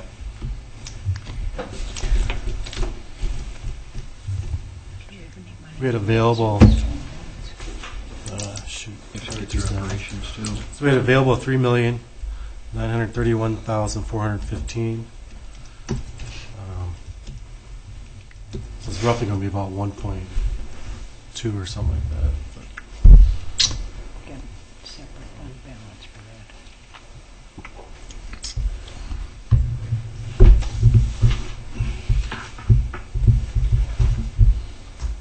$1,381,025 Is what? is what we have available, unused limit. Okay. All right. Anything else you wanted to add? No. I got something for you guys. Pat, are there any slot machines where you're at? All right, you're not going to help then. All right. Then, all right, before you, you have a capital borrowing budget that has been amended this evening. There's been a motion for approval and a second. Is there any further discussion of the capital budget in its entirety? Alder Spate. Well, Mr. Mayor, I think you've expressed some real concern in this, and I just think for all of our sakes, since you, if I understand it correctly, you presented us with a budget of almost $2.5 million. We've increased it 7%. We've still got a cushion that is roughly half of our total budget. I mean, in other words, our borrowing could go up 50% and then we would hit our limit. Am I correct in that? Mm-hmm. Okay. Is there something you know that we don't that... Perhaps. Okay. But Alder Thomas? Mark, do we have any accounts within the city that we can borrow from ourselves instead of going out and doing an outside borrowing, like in water, utility, or sewer? We do have some accounts that could, but they're not large dollar amounts. Like if we advance the money for say you want a utilities about $600,000. Okay. See, Bob. But you'd have to advance and charge it. In the past, one year we advanced money or borrowed from our water utility rather than going outside and doing the borrowing, because that doesn't affect your debt limit, does it? Right. So that's an option that we have if if you want to review the borrowing package. We're okay. We're okay. Alder Holmquist. And going off of Alder Spate's kind of questioning, if we approve this package tonight and there's future information, we can always revisit this at a later time. And we are going to revisit, I'm sure, before we do the actual borrowing in February. Regardless if it stays as is, we'll still take a look, just because rates may change and things. So there's opportunity. Okay. It's cut in soft stone, not hard stone tonight. So. But I would go forward that this is it for right now. So, Mark, Attorney Cole, anything that you wanted to add? No, I think we're fine. Okay. All right, there's a motion before us for the approval of the 2014 capital budget. Any further discussion? Seeing none, would the clerk please call the roll? Alder O'Connor. Aye. Alder Holmquist. Aye. Alder Thomas. Aye. Alder Bussey. Aye. Alder Wood. Aye. Alder Spate. Aye. The budget has been approved, the capital budget. Just a note on operating, we're behind, but that's the bad news. The good news is we've been receiving Thursday, Friday, and hopefully in the next day or two. We're getting hard numbers, so my original thoughts would have been off considerably on some things because transportation funding, and so we're still waiting for the biggest budget variable, which is healthcare costs. And we've received first go-round on that, and it's been rejected and said go back to the drawing board and come back again with a better number. So just so you know, it's not that I'm ignoring it, but I want to debate real numbers and not what ifs. So, all right.